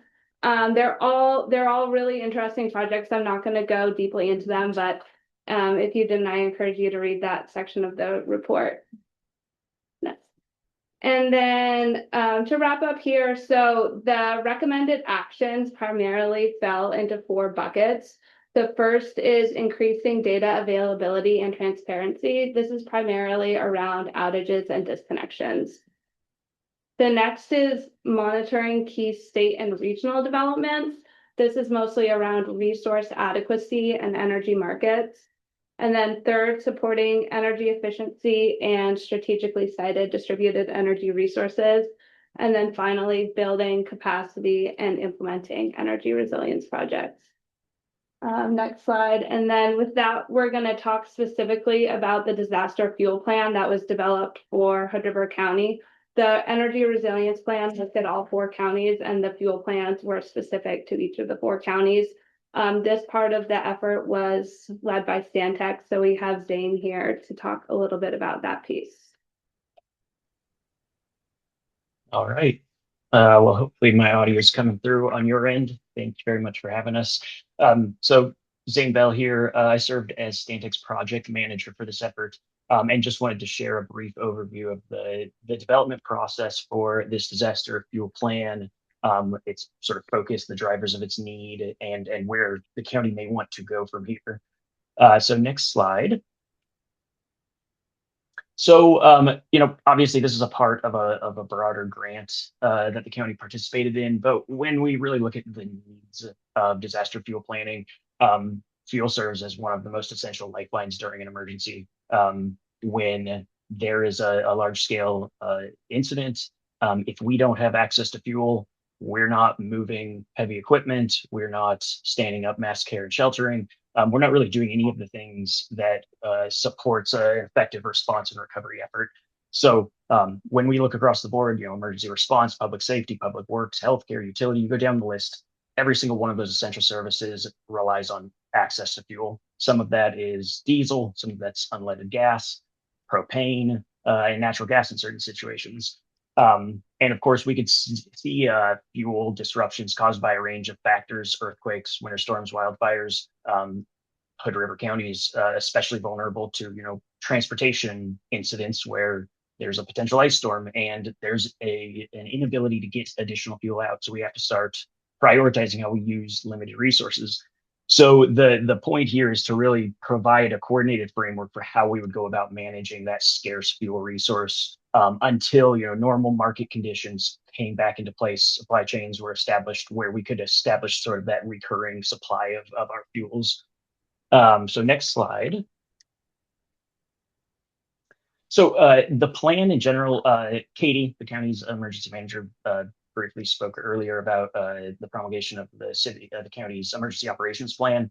A disaster fuel plan operates similarly. It's an operational document. It's not a tactical document, so it's not assigning fuel resources to a specific need. That is an incident-specific decision to be made. But what it does do is it establishes an approach for how partners are going to coordinate. It helps to establish priorities through sort of a standardized decision-making process, and helps you determine how you'll go about effective fuel distribution during those limited supplies. So the plan identifies critical fuel dependent services and infrastructure. So it is identifying both the heavy equipment, the needs for the pieces of material that needing fuel, but it's also identifying potential sources where some of that fuel could be stored above ground tanks, below ground tanks, locations that we could put a big bladder up if that's what it came down to. The plan also establishes the roles and coordination procedures for county departments, while also recognizing the role of other local jurisdictions, our critical fuel providers, utilities, healthcare, and other partners as well. It provides a process for collecting fuel status and determining demand needs. There's a tool that's been included within the plan that helps, look at the response-related activities being coordinated by the county and help determine if you're standing up 3 shelters and you've got debris management activities removing this amount of debris. This is an estimate on how much diesel, gasoline, propane, natural gas you may need for the next 24 hours, 72 hours, 7 days. It does establish a framework for prioritizing that fuel usage. I have a slide that goes a little into that, but again, it's really about establishing a decision-making process for prioritizing that fuel distribution, not saying here's a line in the sand and every single incident will be the same and you'll always dedicate fuel to these users. And then finally, it provides some tools and procedures that can be used within the county's existing emergency coordination structure. Next slide. So this is where I sort of just wanted to make the call out to fuel priorities. The plan itself identifies this decision-making process without sort of hamstringing decision makers into, this will always be who gets those resources. These fuel priorities really align with a lot of the priorities you see in other existing documents, like the county's emergency operations plan. Ensuring fuel resources are prioritized to things like that are going to support immediate life safety or the response effort, protection of critical infrastructure or other essential functions, ensuring healthcare, government services get those resources, supporting vulnerable populations, and finally stabilizing and restoring that normal community function. But it is key to always point out in a document like this that priorities will change as conditions evolve with any given emergency or incident. Next slide. So the plan development process, as Lindsay already indicated, this was sort of developed alongside the broader regional energy resilience project that was just discussed. It was informed by engagement, data collection from county departments, emergency responders, local governments to better understand what fuel resources exist, what needs are, and help us inform some of the actions within the plan. It was designed to align with existing emergency operations. So that emergency operations plan, I'll come back to Katie one more time. This plan does not duplicate that. In many cases, it references back to the EOP. We do not want 2 plans contradicting each other. So anywhere possible, we are going back to the county's emergency operations plan that really exists as that source document for how the county will conduct emergency operations during an emergency. And then finally, there were benefits from regional consistency. Alongside Hood River County, Gillum, Sherman, and Wasco participated in this effort. And so there were opportunities to understand shared vulnerabilities, potential opportunities to share resources. And so that was another thing I wanted to flag within this development process. Next slide. All right, so as far as adoption goes, this adoption is going to set forward the framework as the county's formal document to guide disaster fuel planning for following an emergency. And then there will, oftentimes once that document's in place, it needs to be maintained. There needs to be ongoing coordination, training, maintenance of that document to ensure it's changing as the county changes. So with this adoption, you're going to establish the plan as the county's official framework. That is going to help clarify expectations for different county departments, partner organizations, understanding of roles and responsibilities. Once that plan's in place, now there's something to actually test. You can use this plan to support future training of key personnel, start testing the plan through exercises, establish different additional agreements, and help make sure that residents of the county are prepared for potential fuel shortages and how that may impact their own lives and their own need to be prepared. And so, I do just like to close these things with just some potential next steps for the county to consider.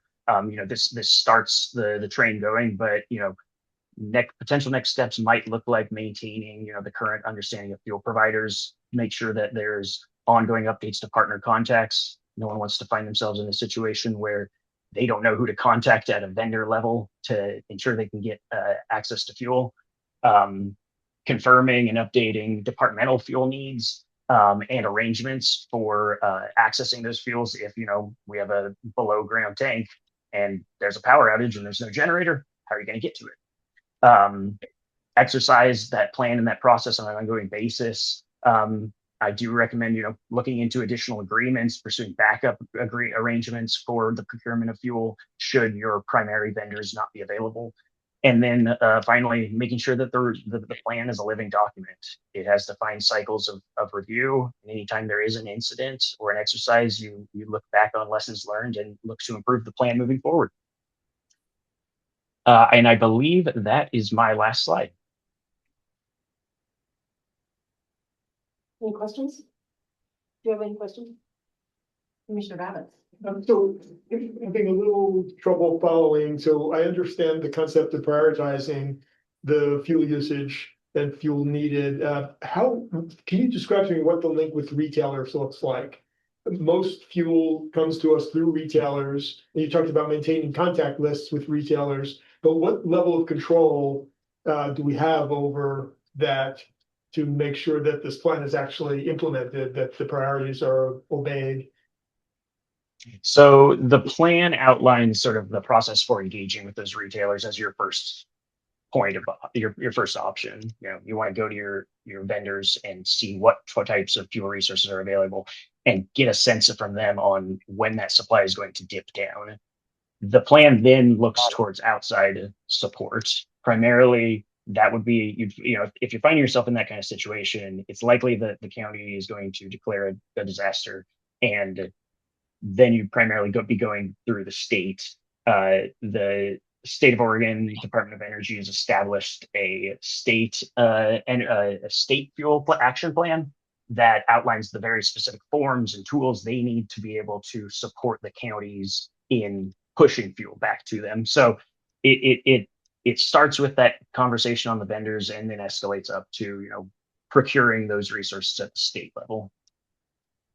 So I understand Katie had to leave, but before a disaster happens, Katie would have had those discussions with the retailers. Is that relationship in place, or how does that work? I won't speak for Katie. Yes, those are conversations really across the supply chain. I recommend those are conversations that are had before an incident occurs on an ongoing basis to understand vulnerabilities, limitations. Is there any ability to change, contract agreements to be supportive of the county's needs during an emergency? I'd say proactivity is the best path to take in that. And you're not aware where we are in that process? Aware of where you are in that process? Where Hoover County is in that process? I'm not sure I'm fully tracking. This plan lays out the framework for an action plan, and then the intention is to put it into place.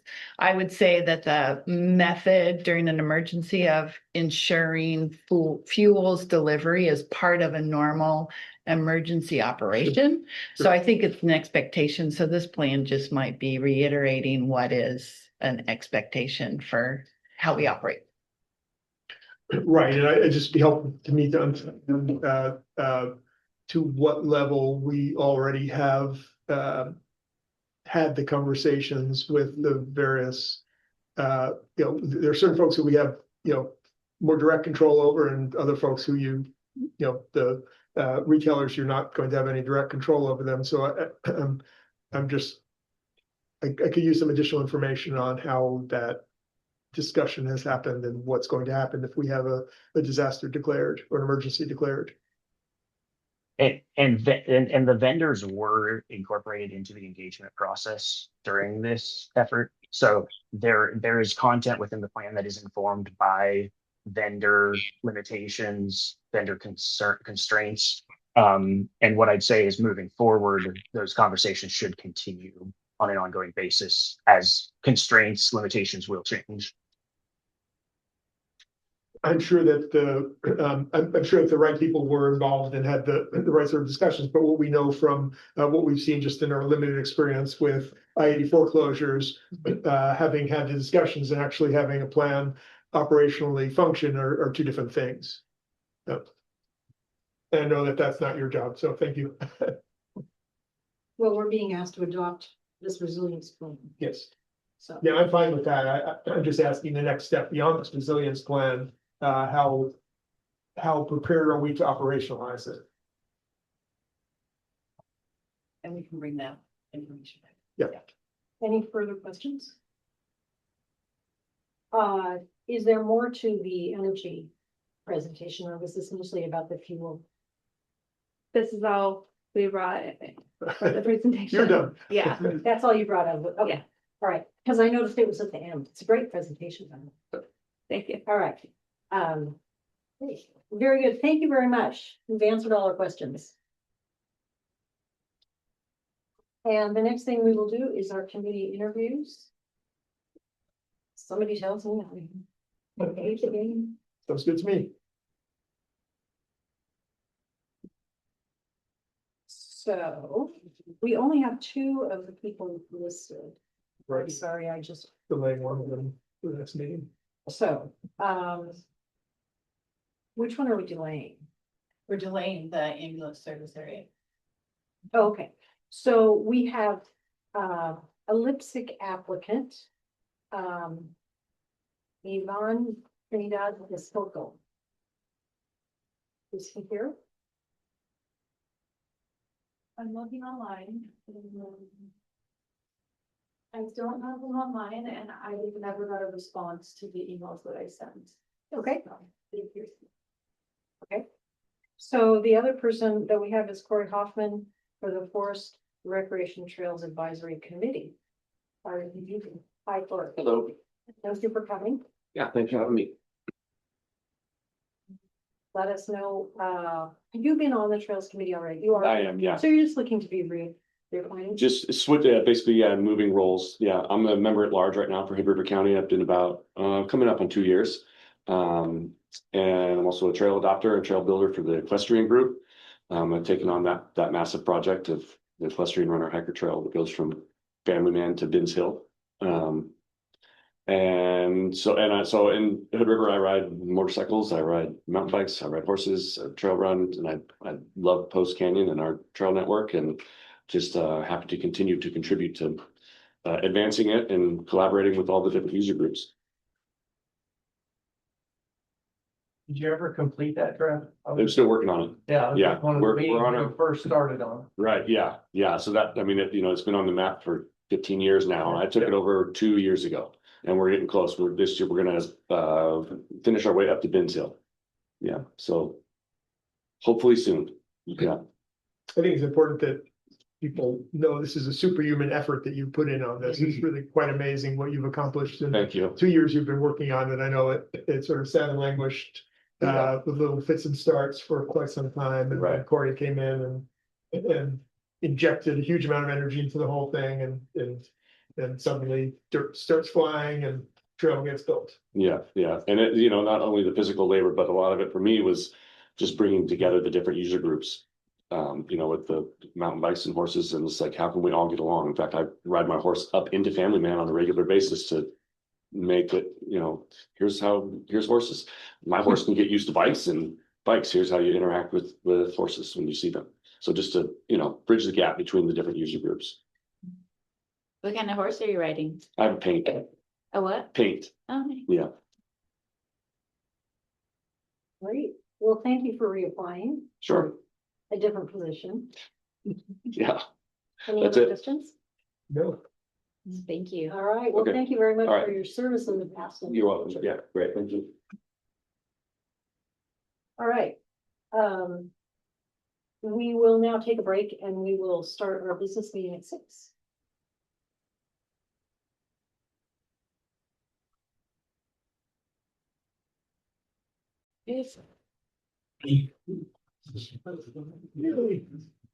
We will now call together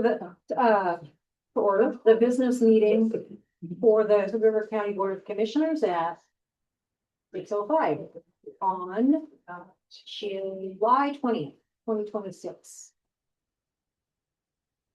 Are there any additions or deletions? We have an addition of the consent agenda. We need a motion for that, and we're deleting the second item on the executive session, 192.6602P. We have a motion.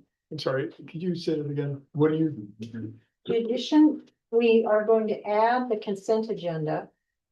Supplement. Right, the Supplemental. Agenda, and then we are going to delete executive session 192.6602P, which is the The second cybersecurity. of our executive sessions. That was the cybersecurity one. Yes. Yeah. I still move. Okay, Second. all right, moved in second. Are there any more questions? I just want to state that the cybersecurity one, Josh is not available today. And I did a cybersecurity review, and the purpose of this was to bring it to the full Board of Commissioners. And there's nothing that can't wait until Josh. So we're gonna do it in August. Yeah. I'm just explaining context why we're going it. No bombs or anything, it's just, it can wait, and Josh is not available today. Commissioner Murray? Yes. Commissioner Babbitt? Yes. Commissioner Munson? Yes. Yes.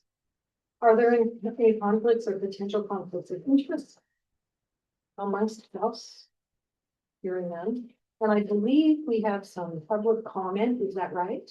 Is it online or in person? We have 2 in person. The first is David Martin. Okay, So we're on the.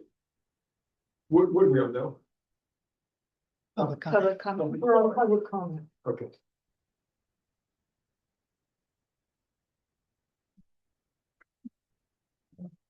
Welcome. Hi there, my name is David Martin. I live at 1275 Martin Road. I've lived there for 57 years. And as you know, you have 3 minutes, right? Yeah, Okay.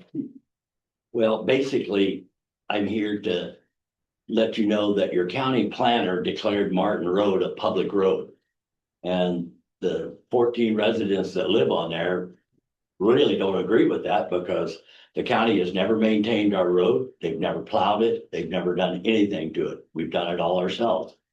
And yet the county planner brought it up, thought it was a good idea so a neighboring landowner could get an easement that he doesn't have.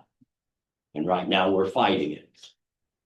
And I was hoping that the county commissioners could rectify this, because it's wrong.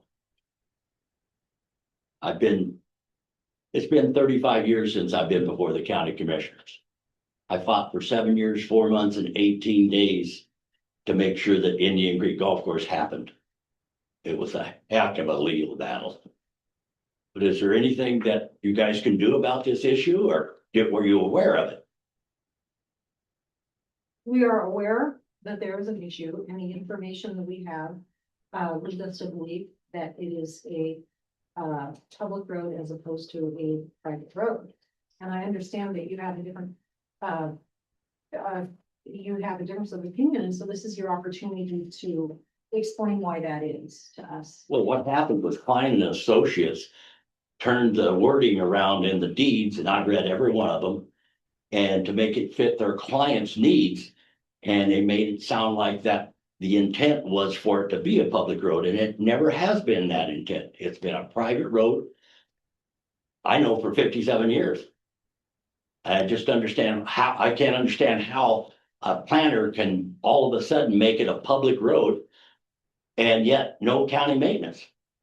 I thought all public roads had to be dedicated to the county. I didn't see that it was a county road. I saw that it was a public road.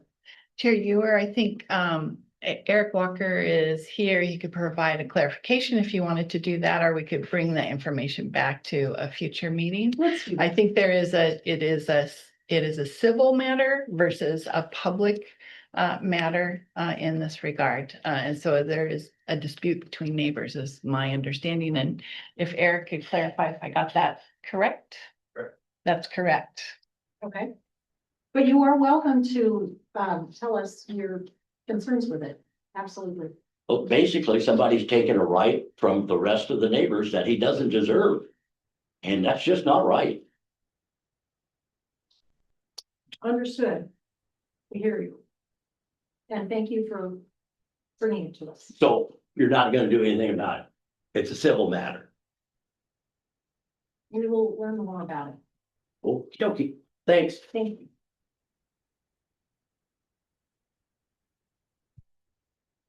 And do we have more people? One other person for public comment, Dwayne Schneeberg. Another, is this the same issue? No. Okay. All right, let us know who you are. My name is Dwayne Schneeberg. I live at 3955 Neil Creek Avenue, or Neil Creek Road. My concern is that the gate was locked on Neil Creek today. Which in essence puts us on a dead end road. If something was to happen, I live about half a mile from Thompson and Neil Creek intersection. If something was to happen, say a fire in between, I have no egress. I cannot get out of there. That road has been open for as long as I've been alive, 60 years.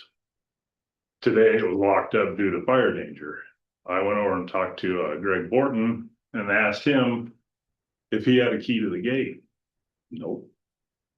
So if there's a fire that starts up there, we're waiting around for somebody with a gate key to come unlock that gate. And this is just kind of a reoccurring thing that's happening to our public property too, is it's all being gated off. And it's a concern of mine that I can't get out of there if I have to. And I just like some clarification of how come that road's been closed, but say Fern Mountain, Post Canyon, Rorton, Benz Hill, Kingsley, none of those are closed. It's closed due to high fire danger. I realize there's a shooting range up there. And if that's the problem, let's do something about the shooting range. Let's not just close the whole road off and trap people. Because that's another way That you can go I can, if you can't get out to Highway 35. if I can't go down Neil Creek to get to Thompson Road, and the people on Sherrard can't go down there, we're all caught up in there. There's what, 40, 50 homes up in there? And we're all caught up in that spot. That's our one way out. And today the gate got shut. And have you had a chance yet to talk to county forestry people to ask them the question you asked us? Why it was closed? No, I have not. So this seems like a good situation where we can make sure that that conversation happens. I've discussed it. I'm on the Hood River County Trail Committee, and I've discussed it some with them about the gates being locked around here. But this one is especially concerning to me. Sure. I can see why. And you mentioned this to me, a month or so ago. Yeah, and for the record, I've had more than just Dwayne call me today about this situation. So if we could look into why, and if there's an alternate way of doing something different. It's a little spooky. Especially, but it's high fire danger. So I suggest we ask staff to take a look at it and get back to us. Yep. Yeah, Yeah, it's the only way in and out. we will find out more about Okay, Thank you for bringing it to our attention. thank you. Thank you.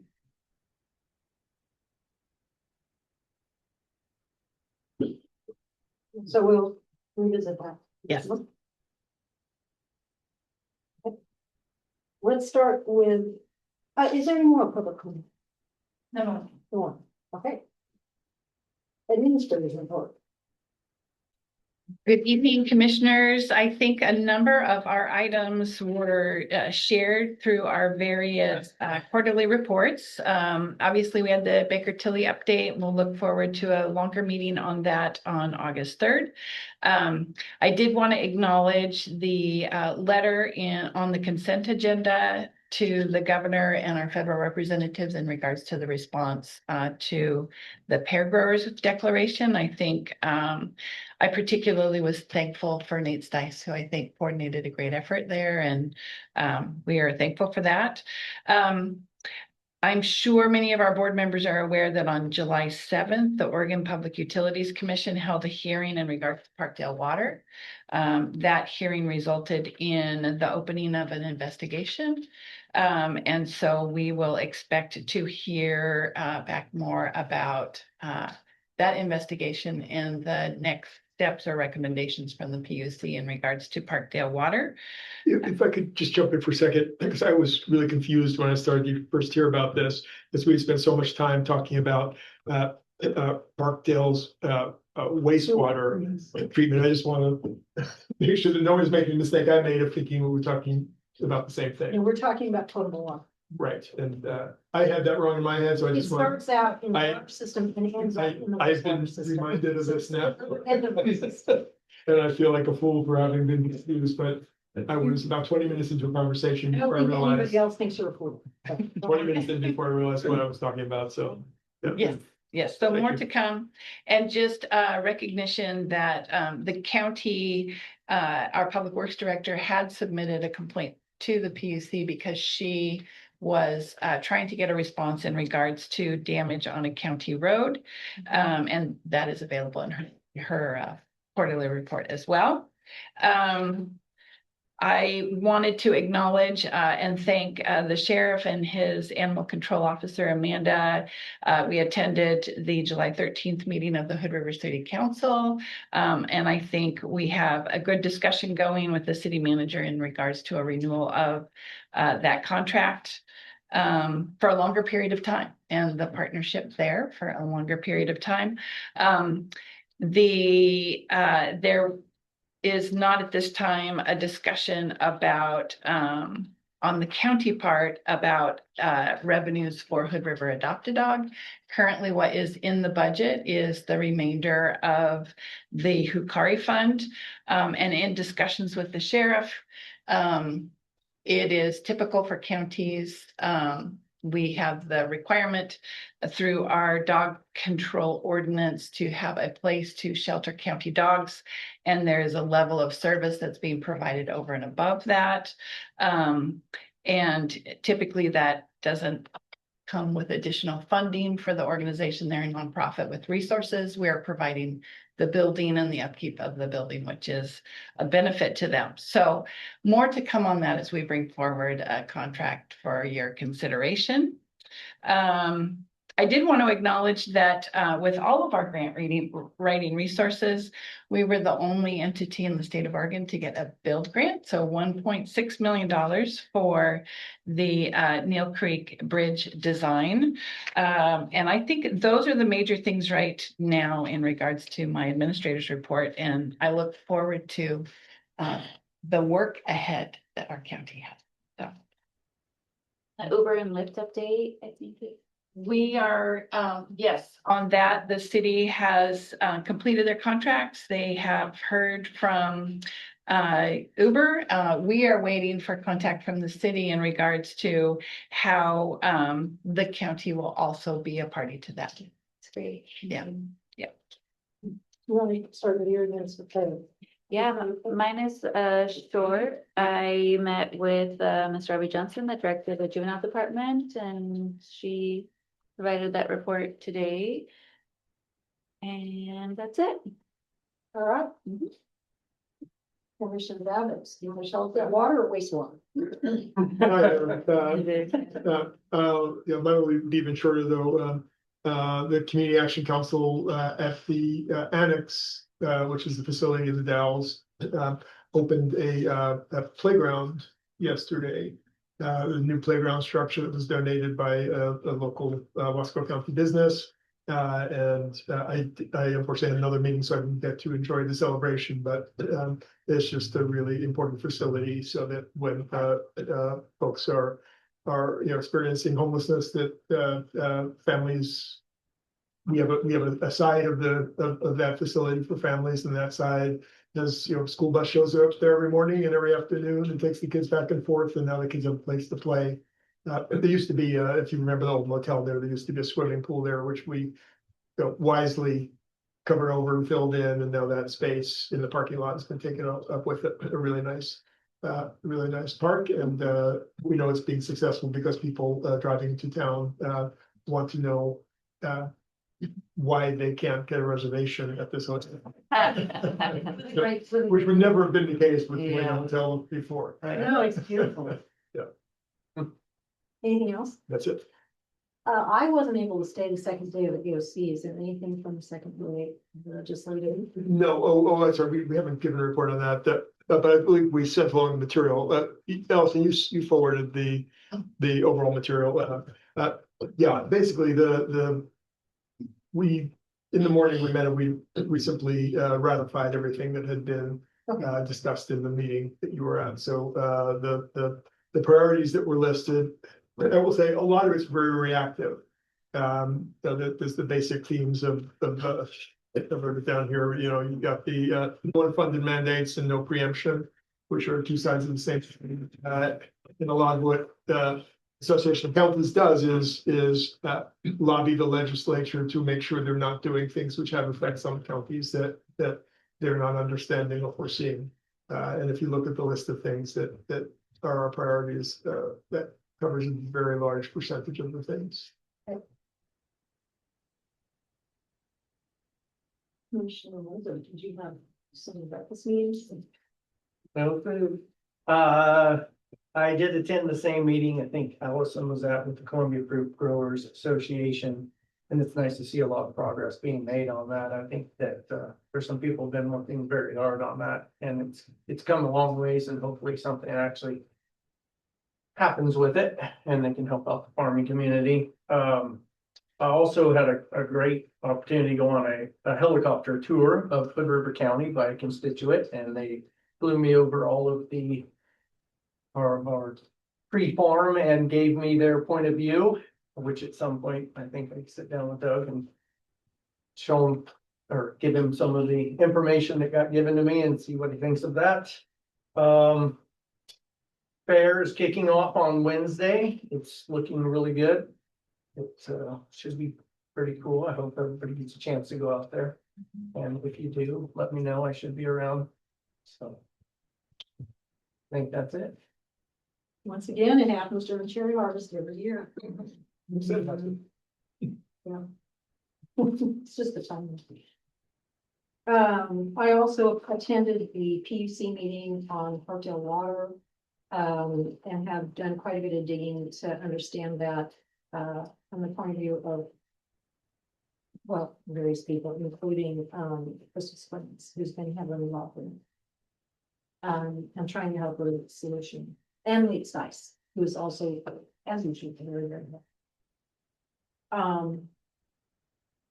One of the things that I didn't go to the meeting for the fruit growers.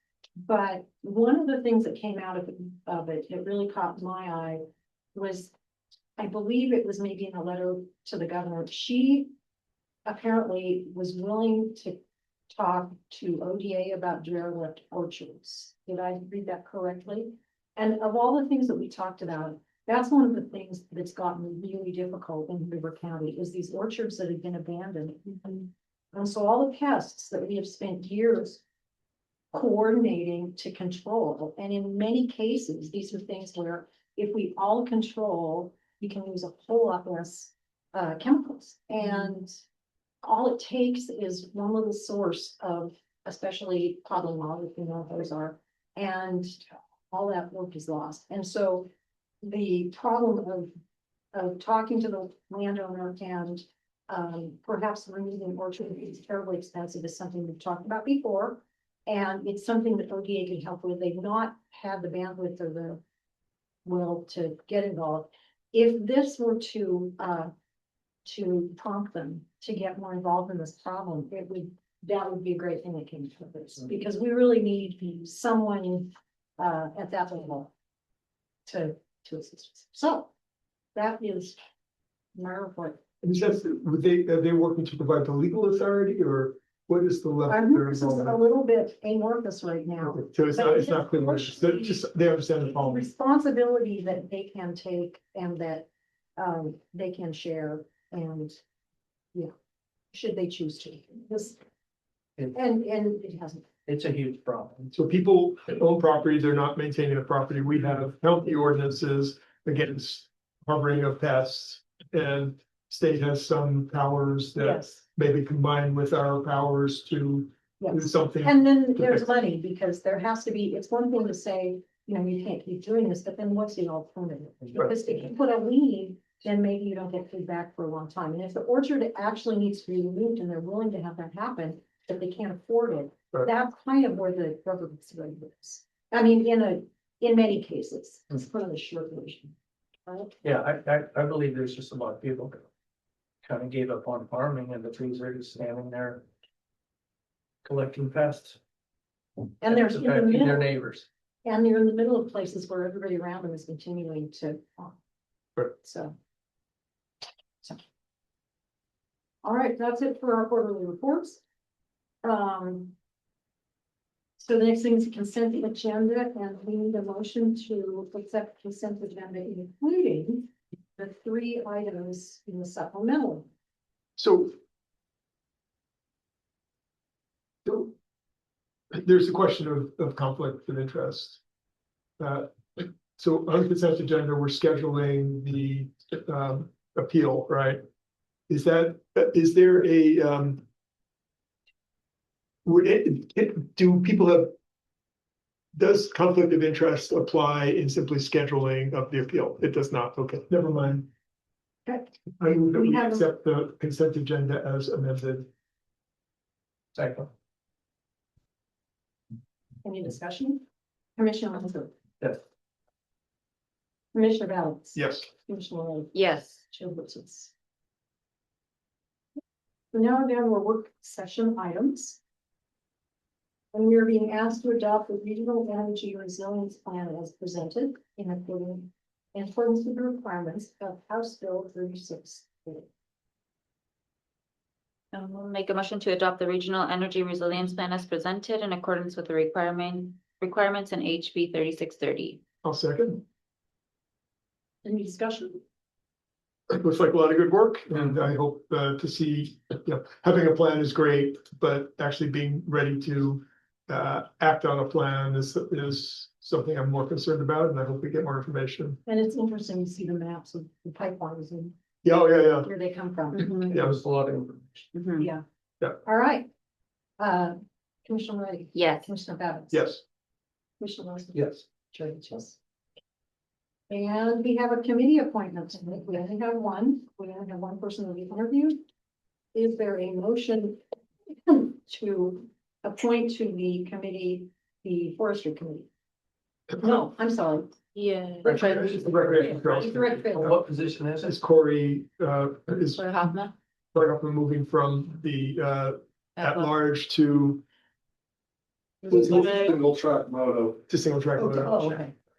Yeah. I'll second that. Yes, I made the motion, yes. How many motions? have My we- motion was to do it really quickly before he changes his mind. Yeah. Okay. Moved by Commissioner Babbitt, seconded by Munzer. Any discussion? Commissioner Moretti? Yes. Commissioner Babbitt? Yes. Commissioner Munzer? Yes. Roll. Baker Tilly final report presentation. The recommendations is accept the recommendation from the final report. What does that mean? I think what that means. We're acknowledging the report is what we're We're doing. acknowledging the report so that we can discuss it much further on August 3rd. So where it says accept the recommendations, it doesn't mean approve of the recommendations. It means we accept that these are the recommendations that they've made to us. We could have said accept the report, correct? If you would prefer to say that you want to. I would make the motion to accept the report from Baker Tilly. Second. All right. Any discussion? Commissioner Munson, Yes. Commissioner Babitz. Yes. Commissioner Brady. Yes. Motion passed. Oh, chair votes yes. All right. So now in our old business, we have 2 resolutions to discuss. And I believe that we will ask our forester to come up and talk us through the 2 resolutions, one for the carbon revenue fund and the other for the timber deposit interest fund. And the timber deposit interest fund actually sits under the budget and finance director. So when it comes to the discussion of that one, it would come back to Okay, we us. may have questions. Yes. Thanks again for taking a little time tonight to review again the proposed draft for use of the carbon funds. You might notice pretty quickly if you had a chance in your packet to glance at the newest draft. We did make a few changes based on the really good discussion and input that we had last month with the commissioners. And the first part of it, the whereases didn't change. For the most part, I changed the title of the fund. It's now Carbon Reserve Fund. That was some input that we received. And I have a couple highlighted sections in the draft. And I'll just read that as it stands now in the draft. 7.5% of all carbon project revenue shall be deposited into a carbon reserve fund established for the purpose of funding reversal events and other expenses associated with the county's participation in the improved forest management carbon project through October 26, 1963, or 2063. Interest earned on the fund balance shall accrue in the carbon reserve fund. If at the end of the carbon project, which is October of 2063, said funds are not yet expended, the reserve fund balance shall be used for the acquisition of forest land. The next section is section B is for the first 4 years of carbon revenue received, 10% of annual carbon revenues or $150,000 per year, whichever is greater, shall provide funding to the general fund for 1 additional county forestry department staff position, including salary, compensation, and related equipment. Those sections are the parts that we reworded based on input. It was a little bit tricky in section B where we're trying to combine 2 different ways of describing that, whereas a percentage was some input that we received versus just a flat amount of 150,000 per year. So we tried to combine those 2. But I'm interested to see in how those changes works for you and any direction you might have to make further edits. And this person would be in the forestry department. Correct. As opposed to like the recreation, it's the forestry department. It would be forestry department. All right, it makes sense to me. I read it a few times. So the 4 years is gonna be enough to get that. Where we'd have enough revenue that the money would then come out of just general fund money after the 4 years? That absolutely, yeah, I guess it's That's where hypothesized at some point we will have that are backing potentially through the general fund or otherwise to be able to support that position, trying to get us through the next 4 years. That might not be long enough in your eyes. It's a best estimate on our part. We're definitely trying to get off the ground on this to where we can have our staff more fully funded there. And in light of the fact that as we've been getting this carbon project off the ground and implemented with the climate trust, that it does take a little extra time just to do the things we've got to do to assist them in this project. Are you envisioning that this position would partly be to do a lot of that work, to work with the carbon credit project? And or offset other staff members working on it, particularly because it wouldn't be just this carbon work that this position would be doing. But that is gonna add to your workload. It adds definitely to the department workload. I've And- had conversations several times a week, and work that we are involved with, pretty frequently over the last couple months, and really this year, actually, so. So 4 years from now, presumably, we'll have more carbon money. And we can consider what. If that's gonna continue to fund a position in the forestry, right? Right, yeah, so it wouldn't be just open-ended to continue using carbon revenue. No, I'm not saying that, I'm just saying that that might. Yes. I mean, a resolution can be changed. No, I like it, I was just curious about what the options were. Any other questions? Yeah, so first of all, the 7.5% number for the reversal events, can you remind me, I asked you last time about kind of where that number came from and you had some logic. Can you just remind me of that? Well, and trying to remember exactly Have what you you refined said, it because at you all? actually got really close, I think. Yeah. It wasn't enough to try to re-answer that, but basically we tried to estimate, okay, what does the reversal look like? Within reason, how much would that potentially cost? And so we tried to come up with an estimate of what that would be. And then what would it take to cover that cost in terms of percentage of revenue based on what we think we should be getting? 7.5% seemed like a very reasonable number to utilize.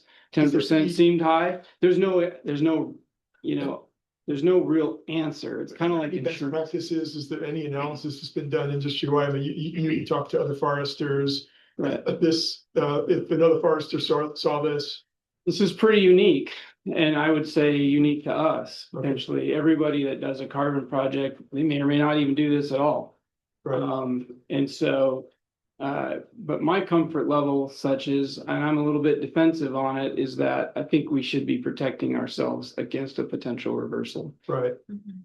So that leads to my next question, which is, it says that at the end of the project, the reserve fund balance shall be used for acquisition of forest land.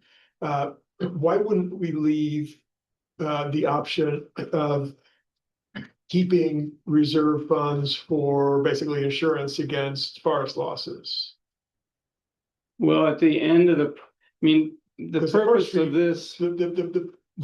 The carbon project ends and we're no longer the contractual obligation, but we still have the issue that we have a large county forest that can burn. And when it burns, we then have a period during which future revenue is significantly diminished. And so having a reserve fund that you use to hedge against that potential of loss to fire seems like it might be something that a future Board of Commissioners, long after we're gone, might be considering. Well, might want to consider, but we told them that, no, you have to use it to acquire more forest land. My answer to that would be is we already have an emergency fund for the forest land, for the emergency fund, so that kind of plays that role. This reserve fund is really intended to focus on the additional liability that we could have from a reversal related to this specific project, and this project will end in 40 years. Well, But the emergency fund 2062. is not adequately sized that, if we have a major fire and we lose a big chunk of our forest, we have a revenue problem for many years moving forward from that. So it's obviously not adequately sized to fully No. address. Wasn't intended to. No, I understand, but if we had this additional fund available to increase the coverage, it's basically like buying more insurance. Why wouldn't we leave the option for our successors to use the fund for that purpose instead of acquiring new timber? Well, it does say that it can. So a little more open-ended. We'll leave a second. I'm not saying to let them use it to buy, a swimming pool. I'm saying let them use it to buy. And or. To insure against future losses of forests due to fire. Or, yeah. Fire or whatever. Right. Oh, yeah, it's not Could be anything. Yeah. alien abduction or, yeah. Yeah, freezing. Yeah. Wind and Well, we could try to incorporate that to provide that second option if that's something that commissioners were interested in doing. I understand why you're trying to be narrow in it, because we don't want it to be used casually, but I think acquisition of forest land, I mean, the rest of the funds are effectively there for acquisition of forest land or similar sorts of things. So it's not like we're not leaving money for that purpose unless we do this. Someone might rewrite this in the next 40 years too. They might, but then again, this is the sort of thing that could be here in October of 2063, and people could be sitting here, hopefully not in this building. With their little space meetings on, having discussions in a language we don't understand, but I can say, no, they told us we have to acquire forest land. We don't know what forest is. There's no trees anymore, but so I like the idea of leaving the option of effectively having that fund increase the insurance against loss due to forest fire or something. Natural disaster. Is that- Yeah. How does that strike you? I'm totally open to that. I don't have a strong opinion there. Increasing your ability to respond to those types of unexpected events, you can't plan for them, Right. I think is reasonable. And I'd have to ask Sherry if that's if we wanted to, at that point, consolidate those funds. Or do you still want to be able to use those funds potentially for land acquisition? I guess just to be clear, or would it just be at that point, at the end, they weren't used in 2063? So Would this you want- 7.5% can't be used for land acquisition. The vast majority of the fund can be used for land acquisition. Yes.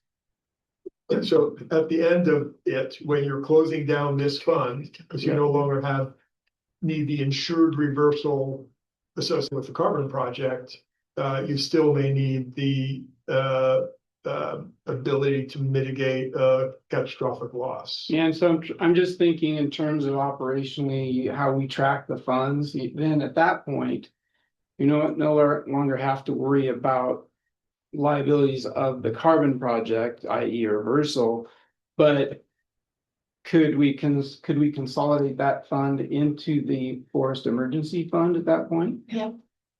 Unless they wanted to use it for acquisition, then they would put it someplace else. Then they would have to So have I'm that saying, opportunity. leave them the option of deciding on October 26th, 2063, we all get together here, or they all get together here and decide either put it in the emergency fund or put it in the acquisition fund. Right. At least it gives us an option.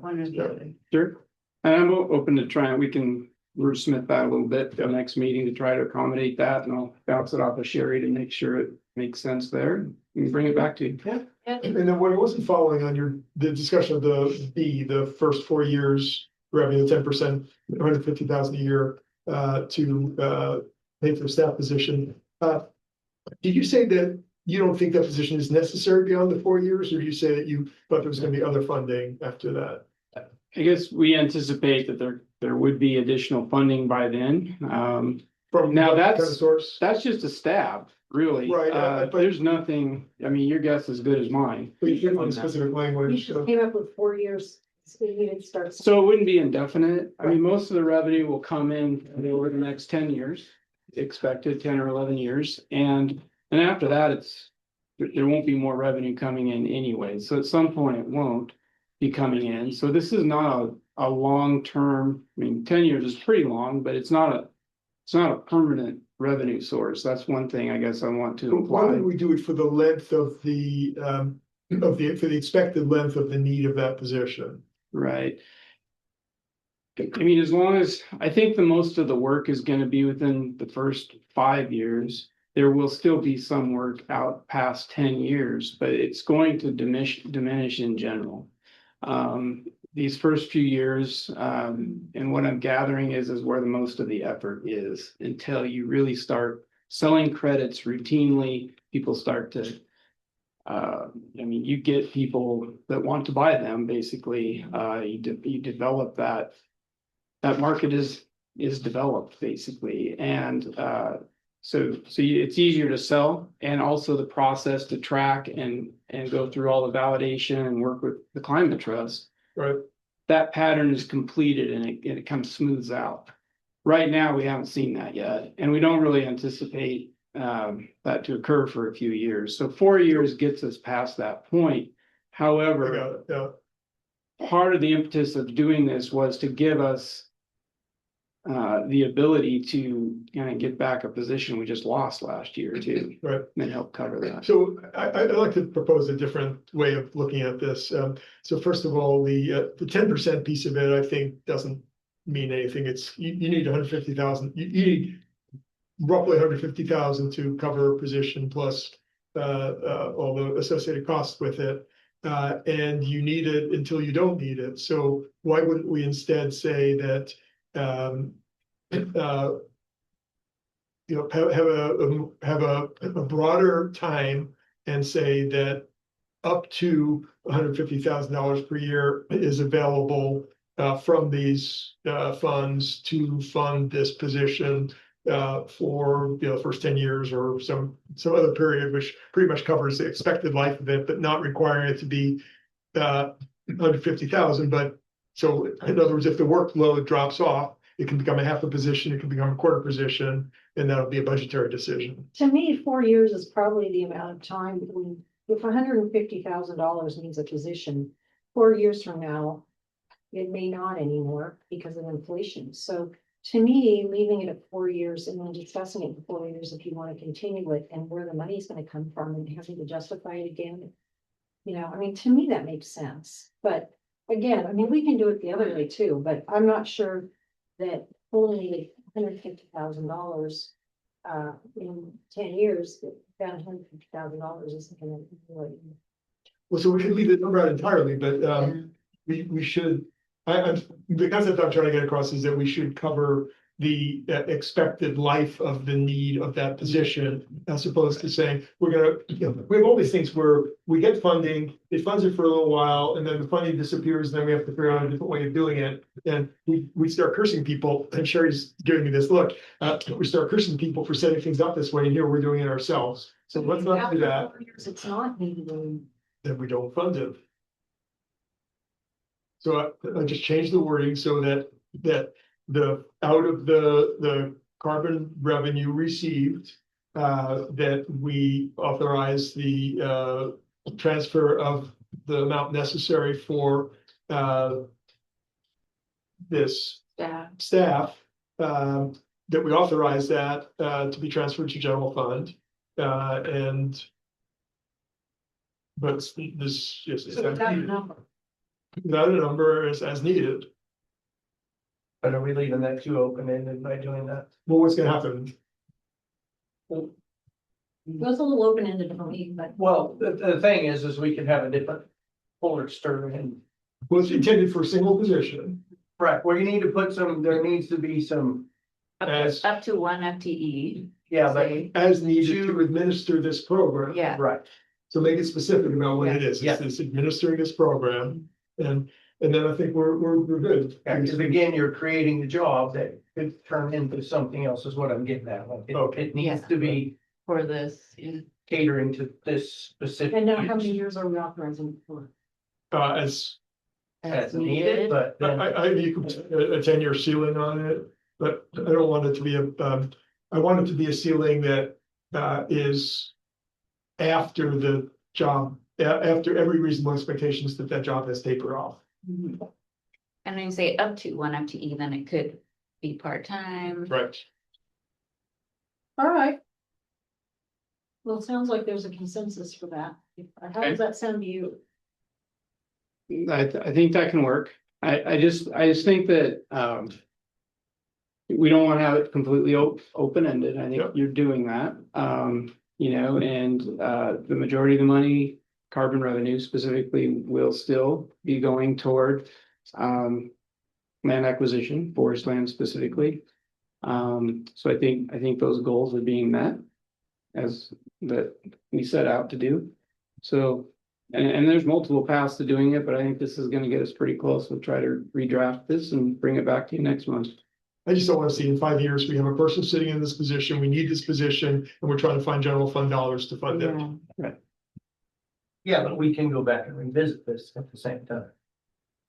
we could, but we can also just set it up this way. Yeah. All right, it sounds like we have a director. We'll see it next month. Yes. All right, thank Thank you. Oh, but now we have to use. We didn't know. Yes, and I was, The staff took the feedback received during the budget process for the Chamber Deposit Interest Fund, recognized the language that was in our admin code, and the direction provided, and put it in the form of a resolution that we think captured your direction, to reserve it for capital.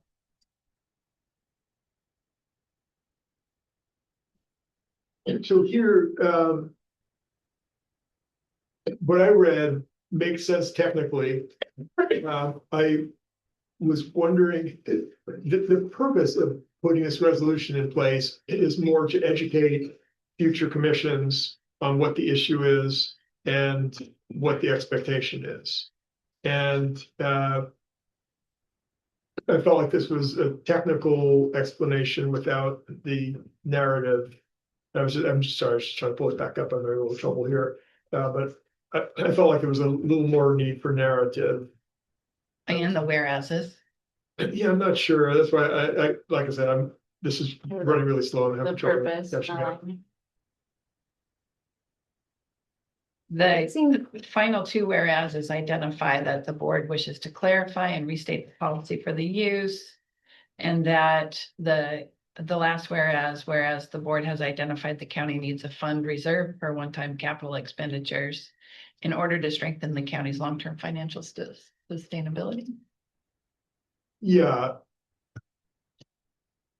I mean, those are definitely the words that I said last meeting. I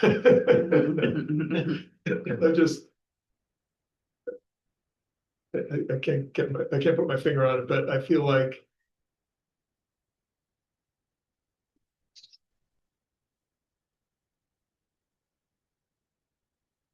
To me, it just says what it is, and it's rather than explaining it, it just tells you what it is. I mean, to me, that's pretty explanatory. I mean, but I'm not as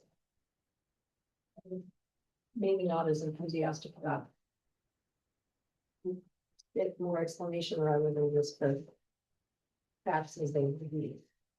I'm just trying to imagine, 10 years, someone takes a look at this and, this is the problem that we have because I thought I understood this from the discussion I had with someone 3 years ago and Sherry had a discussion with, or Allison had a discussion with Jeff Hexel and got a different explanation of it, not tremendously different, but different enough that it was important. I mean, if there was something substantive there. And so I'm trying to make sure that we capture enough of the flavor of this that someone doesn't have to go back and watch the video in order to understand what we were talking about. Well, I mean, it's one-time capital expenditures in order to strengthen the county's long-term financial sustainability. Do you think that states it all? Well, I mean, they can't use it for general fund dollars, obviously, and that was one of the big things in question. The definition also of a one-time capital expenditure is pretty restrictive. Is it, so in our current budget, how much of the capital expenses, I mean, aren't most capital expenditures one time? Most capital expenditures are one time. There is a replacement, so you can get into, particularly if you're considering software as capital, you can get into recurring expenses. So I think this clarifies that the intention is for that one time. One time, yeah. Yeah, without the I like the routine. one time part. I'm just imagining every year. I could see that if I wanted to make the budget easier next year, I could redefine a bunch of my capital expenses as fitting into this category and use this. And I think it's the key phrase is in order to strengthen the county's long-term financial sustainability. So I guess that's in there. Yeah, I mean, I'm talking myself into this. I'm just having. No. Keep going. Because I think these were my words, so Yeah. it shouldn't be that hard to convince myself, but. Yeah, that's why you made sure to include those words after. Thank you. Yeah, It's to strengthen, and Long-term, yeah, one time, I mean, like as an investment, I don't think basically. it's too hard to, I don't think it'd be hard to read between the lines on that. I think. Okay. I'm sorry. Are we good with it? Yeah, I'm good with it. Yeah, I don't know why I have a problem with this, but, I just, having had the experience of Yeah. coming back to something that I thought was clear before and finding that those words weren't to be clear. I've had that experience. Yeah. Right, I mean, to, Yeah, that's why I was coming back to things. yeah, I was told that the idea is to have, is to use those funds to acquire more forests so that we generate more revenue in the long term. And that's a good example, but Allison made it clear that there are numerous other things that you might consider for similar sort of action. So I get it. I'm just trying to think of how clear this is. I want to be big important things, not just, nope, we can make the budget a little bit easier. And I've just been involved in so many budget discussions where people, like, oh, we could repurpose this to use that, and before you know it, you've gotten to the habit of using something as a crutch to cover for something it wasn't intended to cover for.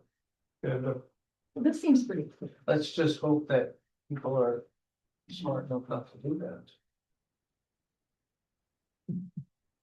Well, talking about it, putting it, yeah. No, I yeah, know. putting it in writing, strengthen, yeah, to strengthen. yeah, I mean, this is definitely improvement over where we are today. Yes. So I grant you that. Yeah.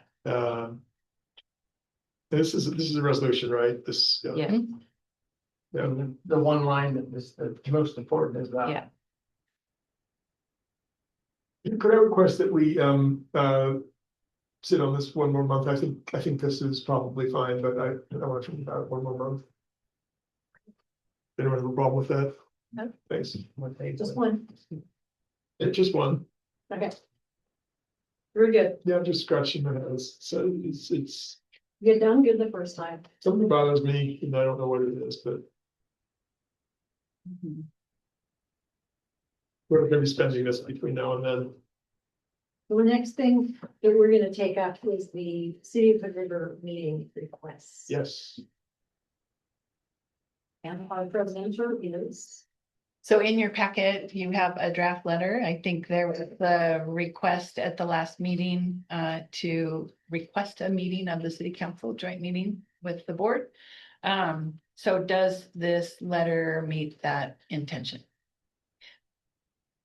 I believe does. Yeah, but again, this is Oh. slow, I can't pull it up. So let me move your copy. And what happened was, we had a casual discussion, after the presentation for the, middle income revolving loan fund. We had a discussion about the fact that we really should, have a discussion about housing policy with the, city council, and, staff went forward and said, okay, here's a letter. And I looked at it and I realized that it really was a very vague letter, and leave people with the impression, that there was a very specific.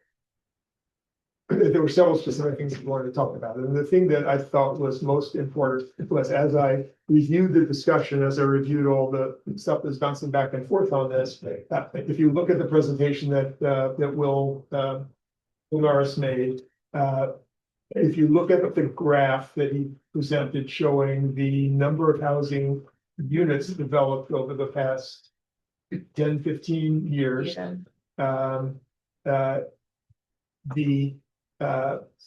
More than 50% of the units developed over the last 5 years were developed in the Rand Road project. And in other words, those are all items that are, or all developments that are exempt from property tax. Now we're being asked for this MERL program, to put a program in place, which will be used for the Avalon Road project, which is some significant number of units, which could mean for the next 5 years. We have a similar picture where more than 50% of the new housing is exempt from property taxes. And that, I absolutely believe in the city doing significant things to incentivize and to fund development of low-income housing and middle-income housing. But if there's no clear mechanisms in place to develop, to have private developers, thank you, private developers develop significant, develop the bulk of properties, then we're, it's all hope is lost. It's Yeah. kind of the way I view this. It's not a sustainable picture. I know that it's not their plan to have the city simply be the developer of all property, but it's kind of looking that way because we're just not seeing the number of units developed. And so a joint meeting in which they could discuss with us the broader housing policy and understanding of what efforts are being made and what results are being obtained to actually see private developers developing significant numbers of units, because it's gone down and down. So you'd like to discuss that, and then are there other? This is general housing policy, and you wanted to add, you had an item that you had suggested Well, to that discussion.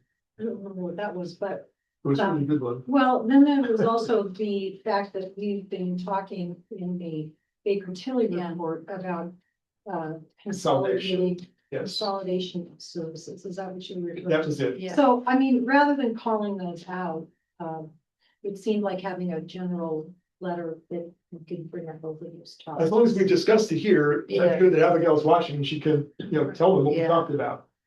So I'm fine with that. It doesn't have to actually be in the letter, but I wanted to, our discussion was so vague last time that I thought that it was important that we give them a little more to go on. And I think the reaction that Allison had gotten was, Abigail had suggested, well, we'll do this after the election.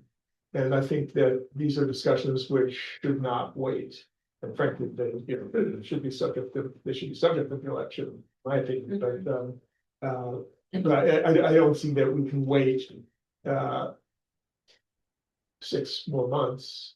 Well, it wasn't that program something that, weren't we kind of almost forced into that a little bit, the Merle program? I've been talking to Nate Stice about this, and there's some progress being made, but the governor's office is really working hard now to figure out how to address their what I call them.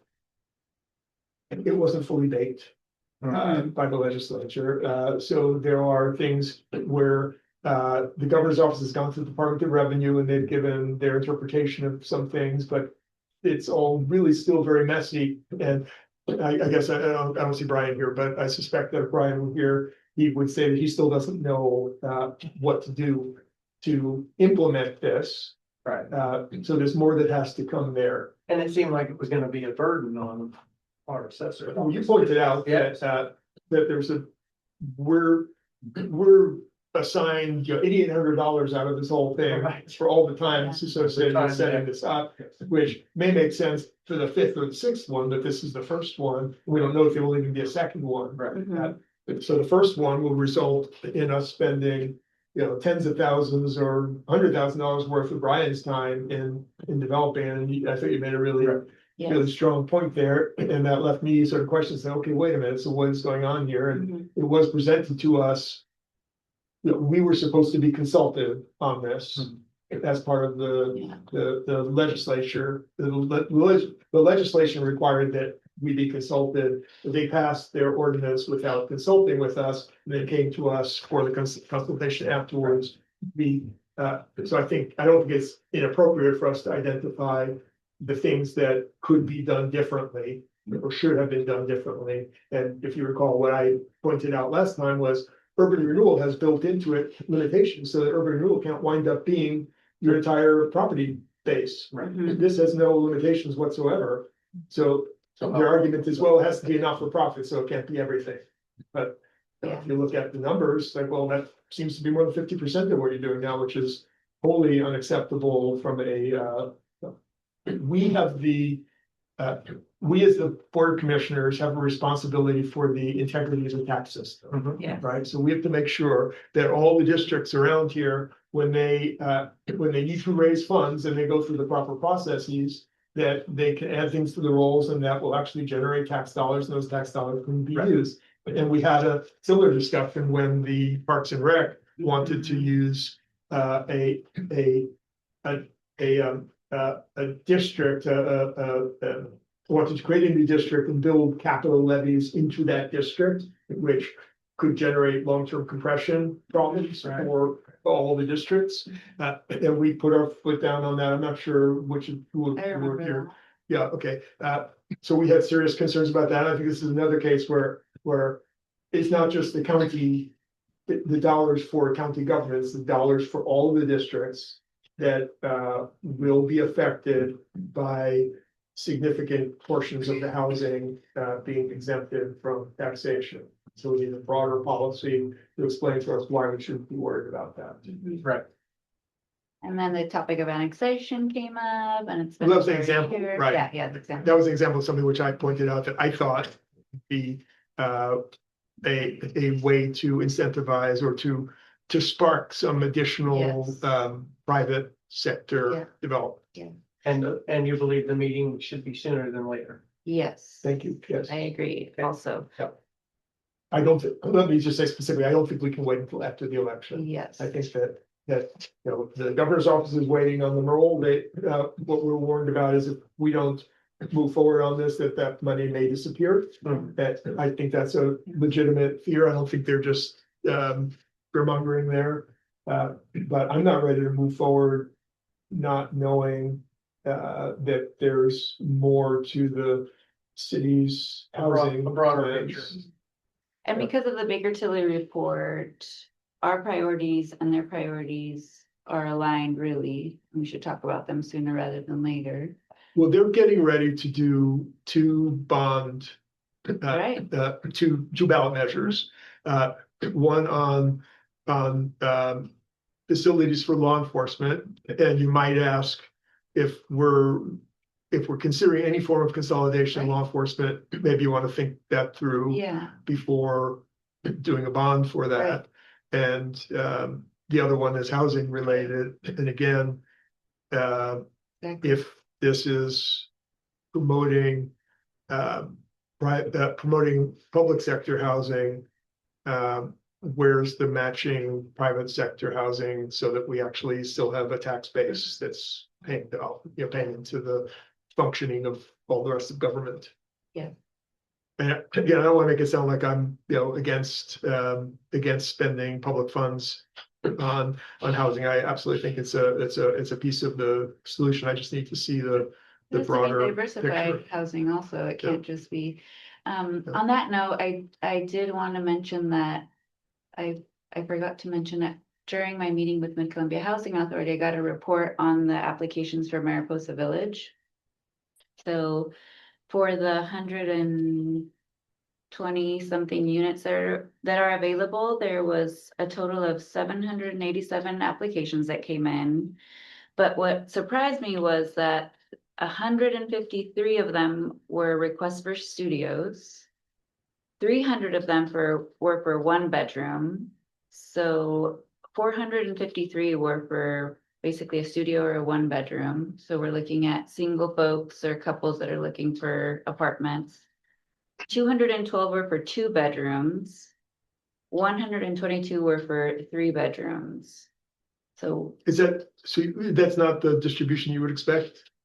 um, What do you take out of that? I had trouble It's following just numbers, that- but is that just me? the on the side? developers are making $1 million homes with 3 and 4 bedrooms, and the needs are studios and one bedrooms.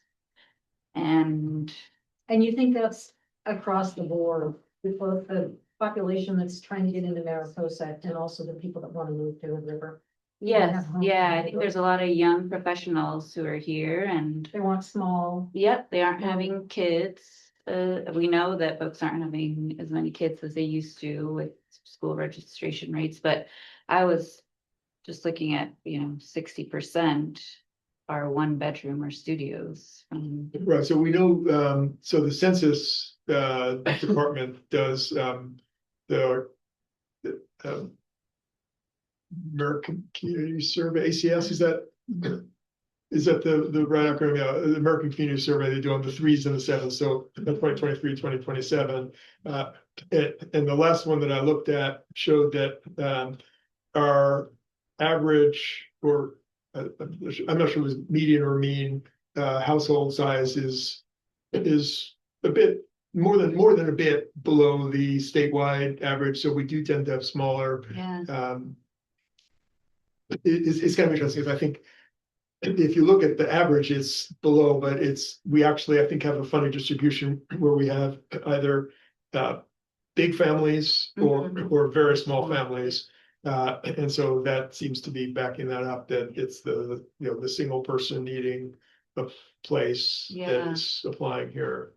Yeah. So, Yeah, so how do we adopt a policy that supports that kind of housing and makes it affordable or feasible for developers to, we hear developers say, I have to build $1 million home or else it's not worth it. How can we support them in building smaller homes or cottages or tiny homes or whatever cottage clusters, whatever that looks like? yeah, this is, I've certainly got a lot of personal thoughts, which I expressed, when I was on the city planning commission, about the fact that the city's housing is more focused on, the city only regulates numbers of doors. They don't regulate the intensity of the development nearly as much. So you wind up creating a situation where you have a chunk of property, you're only allowed to develop one door on it. So you might as well blow that up at maximum development you can to get money there. Where if you could put 2 or 3 doors on that piece of property, then you could develop 3 smaller units, but most of the city's code doesn't allow that. Right. And so that's, That's another thing. that's gonna be they have to decide. We can't tell the city how to zone. No, but I mean. It is something to talk about. Bring it up. And that's certainly an area where they've been working on their code and the missing middle housing incentive, so Yes. they could provide more definition, knowing Will Norris, he's done the analysis and the I've talked to him demographic about it. analysis. My concern is that the missing middle stuff is now bordering on 10 years old. And we're not seeing any effect. In fact, we're seeing a reduction in numbers of housing units developed, not an increase. And so I think the city has done a lot of things relating to this. I haven't seen results from them. And that's where I think a heart-to-heart discussion about this would be helpful before we set up a system where our future is in untaxable property. Well, do we have a motion to accept this letter? I so move. All right, Second. all right, any more discussion? Commissioner Ready? Yes. Commissioner Babitz? Yes. Commissioner Leslie? Yes. Chair votes yes. And I do believe that's the last thing on our agenda except the executive session. Right. So, We got rid of No, one. So it's just one of them. the Board of Commissioners will now meet in executive session pursuant to ORS 1926602E to conduct deliberations to negotiate real property transactions. This executive session is closed to the public. However, representatives of the news media and designated staff may attend. No final decisions will be made in executive session, and at the conclusion of the executive session, the meeting will be adjourned. So we're back in session. Except to your right. We will only come back to adjourn.